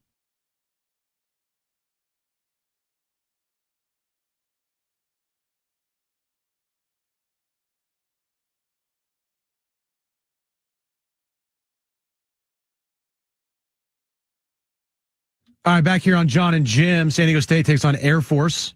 7 p.m. tip, 6 p.m. pregame. Fletch and Sammy have the pregame show for you, leading you up to tip-off. Jon on the call tonight, as he always is. But if you missed it earlier in the show, Mark Ziggler, Union Tribune, joined us to talk some Aztec basketball. Here's our conversation from earlier in the show, talking with Mark Ziggler. Yeah, 100%. Obviously, they have one non-conference shot left, and they're going to swing for the fences on Saturday against Arizona, number one team in the country. Obviously, if they win that, it's a much different conversation. But as we look at their season right now, these are tricky games because Air Force probably isn't as bad as 324 in the nation, which is what they are in Ken Palm. They're like 303 in the net. They're certainly, I don't think, that bad. And in conference play, things tend to tighten up. So they're projected to win tonight by 24 by the computers. That's a big ask in any conference game. And if you don't do that, then you're going to fall some spots. And so that's why these games, it's sort of the game within the game. We talk about it all the time. It's not just beating them, but it's by how much you beat them. How close do you think this Aztec team is to finding the right rhythm with their rotation and, all their roles on the team? Because it is a deep team, and it's turned out that the depth has been kind of a little bit of a difficult path to navigate here for the coaching staff, it seems. Yeah, 100%. I don't think they're there yet. And you just don't know when that corner is going to get turned. And even if it gets turned and they have a big game tonight and they look great, that doesn't mean that all the problems are fixed, because the biggest issue, I think, with this team is going to be consistency. Can they do it game after game after game? In fact, they have a stretch after Arizona where they're going to be favored like in 10 or 11 straight games by the computers, by Ken Palm. And they're going to have to win all those games. Yeah. And so that's what we're going to see where the consistency comes in. Can they do that? They are making steps. They've improved defensively, I think, in the last two games. And the positive thing is that if you look at it in past years, they've been really good defensively, struggled offensively, and spent the entire season trying to fix the offense. It's a lot harder to fix offense because that relies on individual skill. If you don't have it, it's really hard to manufacture that. Defense is much more about effort, organization, focus, communication, all those intangibles that they currently don't have. But it's a lot easier to fix a defense than it is an offense, I think. And so that's kind of their situation right now. They're very good on offense, much better than people probably thought. And they're worse on defense than people thought. So the defense is probably fixable. How long it takes is the big question. But if it gets anything close to what it was last year, this is going to be a very, very good basketball team. Yeah, I think it's a really good point. Mark Ziggler from the UT with us right now on Jon and Jim. We were both around yesterday when they had media availability, and Magoon Gwath spoke with the media. It's hard to fully know, but when do you think it's just we're not talking about his knee? Does that come during this year, or will his knee and coming back from an injury be a storyline all the way through the conclusion of this year, if you were guessing? I thought he probably would be a little bit further along now than, we're a month into playing than he is. He still looks a little tentative out there. He still seems to be favored. He kind of admitted that yesterday. He admitted that there's a physical component, but there's also a mental component, being able to trust that knee. And that's anybody. That's not unique to him. But I will say this, in the Lamar game, I thought Lamar was a very physical team, and he got knocked around a little bit, and he kind of gave it back and played a little bit more physical. I think maybe he got through a mental block a little bit in that last game. And I'm really interested to see him now a week later and see how he plays. He's looked a little bit better in practice. And so But that said, when I talk to my friends who are orthopedic surgeons, they always talk, and usually this is about ACL surgeries. They say, yeah, guys could get back in 6 months or 7 months or 8 months, but it's usually a full year before the explosion and the full use of that knee returns. Now, he didn't have an ACL reconstruction surgery. He had a sort of a newer reinforcement of the PCL, but is it going to be that full year? I don't know. I mean, it's going to be 9 months, maybe. And so I think it's going to be later in the season before we really see the Magoon that we saw last year, if we see him at all. But he's certainly trending in the right direction. He's gotten better a little bit every week in practice. And it's really hard to tell because they're playing, 1 game a week right now. And now they're going to play 3 games in 6 days. So we'll really be able to have a sort of a better sense of the arc of improvement. Well, while this team, going back to the depth and finding its way, while this team is still, trying to get there, I do feel like BJ Davis has emerged as, the off the bench scorer for this team. And he has definitely found his role as far as his season goes so far. I mean, this is a nice surprise, or was this expected from BJ coming into this season? Well, kind of both, because coming into the season, you'd expect it after how he had a little bit of a breakout year last year, particularly in the first half of the season. Then teams started focusing on him, and he struggled a little bit. But the surprise part is he got in a little bit of a funk when he didn't start, and that's to be expected. Here's a guy who started 31 games last year. All of a sudden, he's coming off the bench, and scored in some of those games too. Won some of those games for them. And so that's frustrating. And he showed that frustration in practice and in the first few games. And, the term that Brian Dutcher has been using about him is he came out the other side, and he's just able to play free. You ask him about, do you want to start? Or are you okay coming off the bench? And he just sort of, hey, I'll just do whatever the team needs. And I think he's starting to realize he's going to get starters minutes, and he's going to be relied on. He's probably going to be in there at the end of the game as well. And so I think he's sort of coming to terms. It's an interesting situation because the better he plays, the more he scores. I think the more that solidifies his spot coming off the bench. Usually if you're on the bench, you try to score and play well and do all those things your coach wants so you can maybe start. I don't know if that's going to happen. I can't see them taking Miles Byrd or Dixon Waters out of the starting lineup. And you could say, well, maybe Elsie Harrington goes back to the bench, but he's a point guard, and BJ's really not a point guard. His best position is an off guard. So I think he's going to be coming off the bench for the foreseeable future. And if he can embrace that role as a sixth man, just give him the Mountain West Sixth Man of the Year award right now, because that's what he's going to be. Mark Ziggler with the UT with us right now on Jon and Jim. How unique would you refer to this week as for San Diego State? Air Force, you wrote about Air Force today. I thought it was really fascinating. In the UT, just all the struggles, obviously, they're going through in the modern era of college athletics, portal, resources, NIL. I mean, it just does not favor a service academy in a sport like men's basketball. So you go from Air Force to Arizona, which metrically is right there with like a Michigan as the best team in America, and of course is number 1 right now in the AP poll. What do you make of what's to come here? It's just so unique from the bottom of the metrics to the top of the metrics from one game to the next. And then you come back 2 days later and play a Division III team. Yeah, exactly. Yeah. So, this is going to be a good test because, talk about this team's inability to really, really focus for long stretches. And that's what you've been seeing in the defensive breakdowns. Are they going to be able to focus for Air Force, knowing that this Arizona game's coming up? And, in the back of their mind, their kids, they see the metrics. They know what's at stake on Saturday. They know that they can write what has been, I think a lot of people would consider sort of an underachieving season so far. They can write that in one 40-minute game.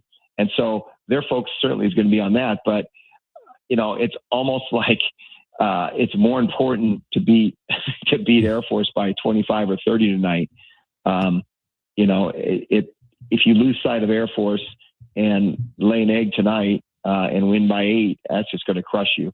Yeah. So it'll be interesting to see how they're able to focus on that. And the other thing about it is, if you're playing a 300 metric team and you had the number 1 team in the country 3 days later, I think coaches probably would maybe spend a practice or two before just focusing on Arizona. But because it's Air Force and the stuff they run on offense is so unique, and this year they're playing like 6 different defenses and preparing and recognizing all those different defenses, it's forced them just to focus on Air Force. And so the coaches haven't really even watched film on Arizona, and the players haven't been able to see any film on Arizona, and they haven't talked about Arizona. So it's going to be really interesting to me to see how they mentally sort of navigate this, given the opposite ends of the spectrum that they're going to be facing. How would you describe Reese Dixon Waters' season so far, coming off of a year off of injury? Really up and down, and that's kind of what we saw last year. I mean, we saw an up and down guy, and obviously the talent is there. There's no doubt about that. But I think he gets inside his own head sometimes, and if he starts missing shots, he goes into a little bit of a funk. I think what you've seen them do is, if he gets to be like that, they're just going to go to BJ Davis. And Reese played 22 minutes in the last game. That was his season low. So they have options if he gets into that funk, and that's probably the way the bench should be used best. Okay, if he's in a funk, we'll play BJ 32 minutes or whatever we have to. But he also shown the capacity to make really, really hard shots. And, that's going to show up in a game like the Oregon game. He was on fire. Yeah. And one of the main reasons they won that game and won it by as much as they did. And so if they're going to contend with an Arizona, or they're going to beat the best teams of the Mountain West on the road, he's the only guy who really can make those kind of shots and those big shots. So his real value isn't maybe in a game like tonight, but it's coming. Mark, final one for me would just be about the Mountain West, heading into Mountain West play here for San Diego State. And all of a sudden you look up, like I'm just looking at the net right now, and Utah State 29th, Boise State, I know they have the D2 loss, we'll see, but they're 37th in that metric. Wyoming's been incredible. They're 53rd. Colorado State's offense has been incredible. They're 54th. And then New Mexico is 62nd. You have to go all the way to 84 to find the Aztec. So 5 Mountain West teams in front of San Diego State. What are your expectations here for the Mountain West in 2026? Well, I mean, I this time of year I tend to look at KenPom, because I think the net is there isn't a big enough sample size. That's why when they originally put out the net, they didn't put it out until January, and all of a sudden they felt like it was not getting the attention, and so sort of for competitive reasons, almost they put it out December 1st, which is way too early. The way the net is set up, there just isn't a big enough sample size to really evaluate teams. You'll see teams starting to come closer to what KenPom is, but yeah, the Mountain West, after having an awful first 2 weeks, has really started to round in shape. You've seen 3 or 4 pretty good wins. No one has a real big top 25 win that automatically will get them in the tournament. I think all their resumes are kind of up in the air right now. And so it's going to be interesting to see if any teams can separate themselves in the league season, or are they just going to beat up everybody else and everyone's going to have 6-7 losses and it'll be a 1-bid, maybe 2-bid league. It's going to be really fascinating to see how that shakes out. But it's a better league, and you can really climb metrically if you get some wins. But the downside is there's not going to really be quad 1 win opportunities at home. And that's where teams start to collect those quad 1 wins, and they have in the past in the Mountain West. And now you're going to have to go on the road and win at Boise, win at Utah State, win at New Mexico, win at Colorado State. Those are all really hard places to win, particularly for the Aztecs at altitude. So it's better, but it's still not good enough to really, really benefit them in terms of metric. Yeah, I think it's a really good point. I'm just looking at next year, and you're going to have, like right now at KenPom, the top 4 Mountain West teams at KenPom are all going to the Pac-12, plus Gonzaga. So there'll be more opportunities, obviously, next year, and maybe less of the bottom, like Air Force here tonight, but we'll still see what it looks like a year from now. Mark, always appreciate it, and I will see you later on tonight over at Viejas Arena. Thanks for doing it. Thanks, Mark. Yep. See you in a little bit. All right, that was Mark Ziggler of the UT. Getting you ready for San Diego State and Air Force. Our pregame starts in about 15 minutes. Tip-off is at 7 p.m. We'll finish up the show coming up next with my back page. Stay with us right here on Jon and Jim on San Diego Sports 760 and live on the iHeartRadio app.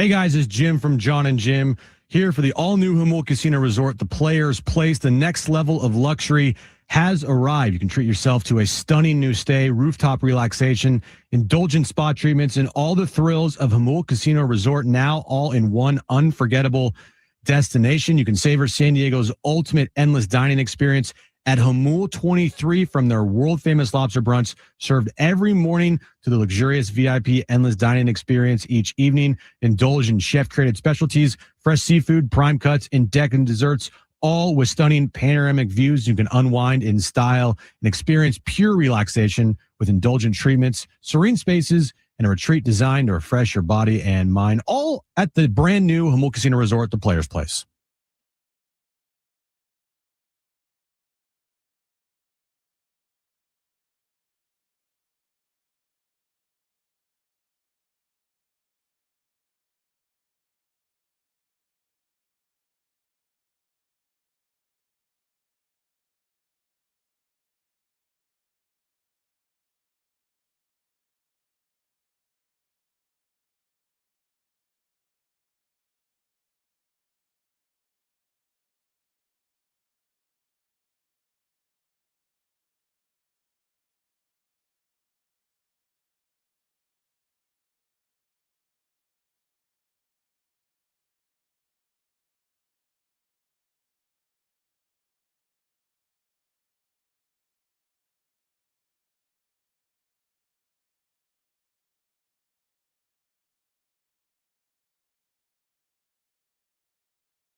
All right, back here for a final time on Jon and Jim. Pregame for Aztecs and Air Force coming up next. Sammy and Fletch, they got the call for you leading up to tip time at 7 p.m. Has Jon made it to Viejas Arena? My guess is he made it 45 minutes ago. He's probably done his hair, ate, did everything already. Did it all. He's probably sitting there talking, maybe to JD Wicker. I don't know. But he's not racing around, I can tell you that. He's not frantically figuring how to hook up the equipment, is my guess. So anyway, pregame coming up in about 10 minutes from now. But Brent, let's get to it.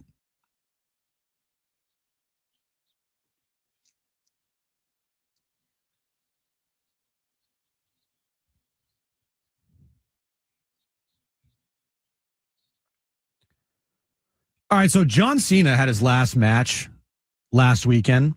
And of course, Topps has to try to capitalize on the moment. Of course they are. They're going to make a one-of-one John Cena card. And good luck to whoever can find it. Well, that's exactly what happened. Topps has made a one-of-one John Cena retirement card. And it's not just a John Cena retirement card, Brent. It's a triple auto, 1 of 1. Did you see the moment when Cody Rhodes and CM Punk put the titles over his shoulders? Yeah. So of that moment, Topps made a card out of that moment with both Cody and Punk putting the titles on Cena. And it's a triple auto of Cody Rhodes, John Cena, and CM Punk. That card should go for a lot of money. Right? Now, again, it's a 1 of 1, and good luck to whoever finds it out there. But if you want this card, go on the hunt. There's also cards with like John Cena's like wristband that were made into cards and whatnot. And so anyway, just thought I'd put that out there that John Cena has a 1 of 1 auto with Cody Rhodes and CM Punk of them putting titles over his shoulder. That should garner a lot of money. Right there. All right, moving on. This is a funny story. So, you know how, like, after wins, big time wins, the teams have like balloons that are coming down from the ceiling or just in balloons in general, as far as like celebratory balloons, right?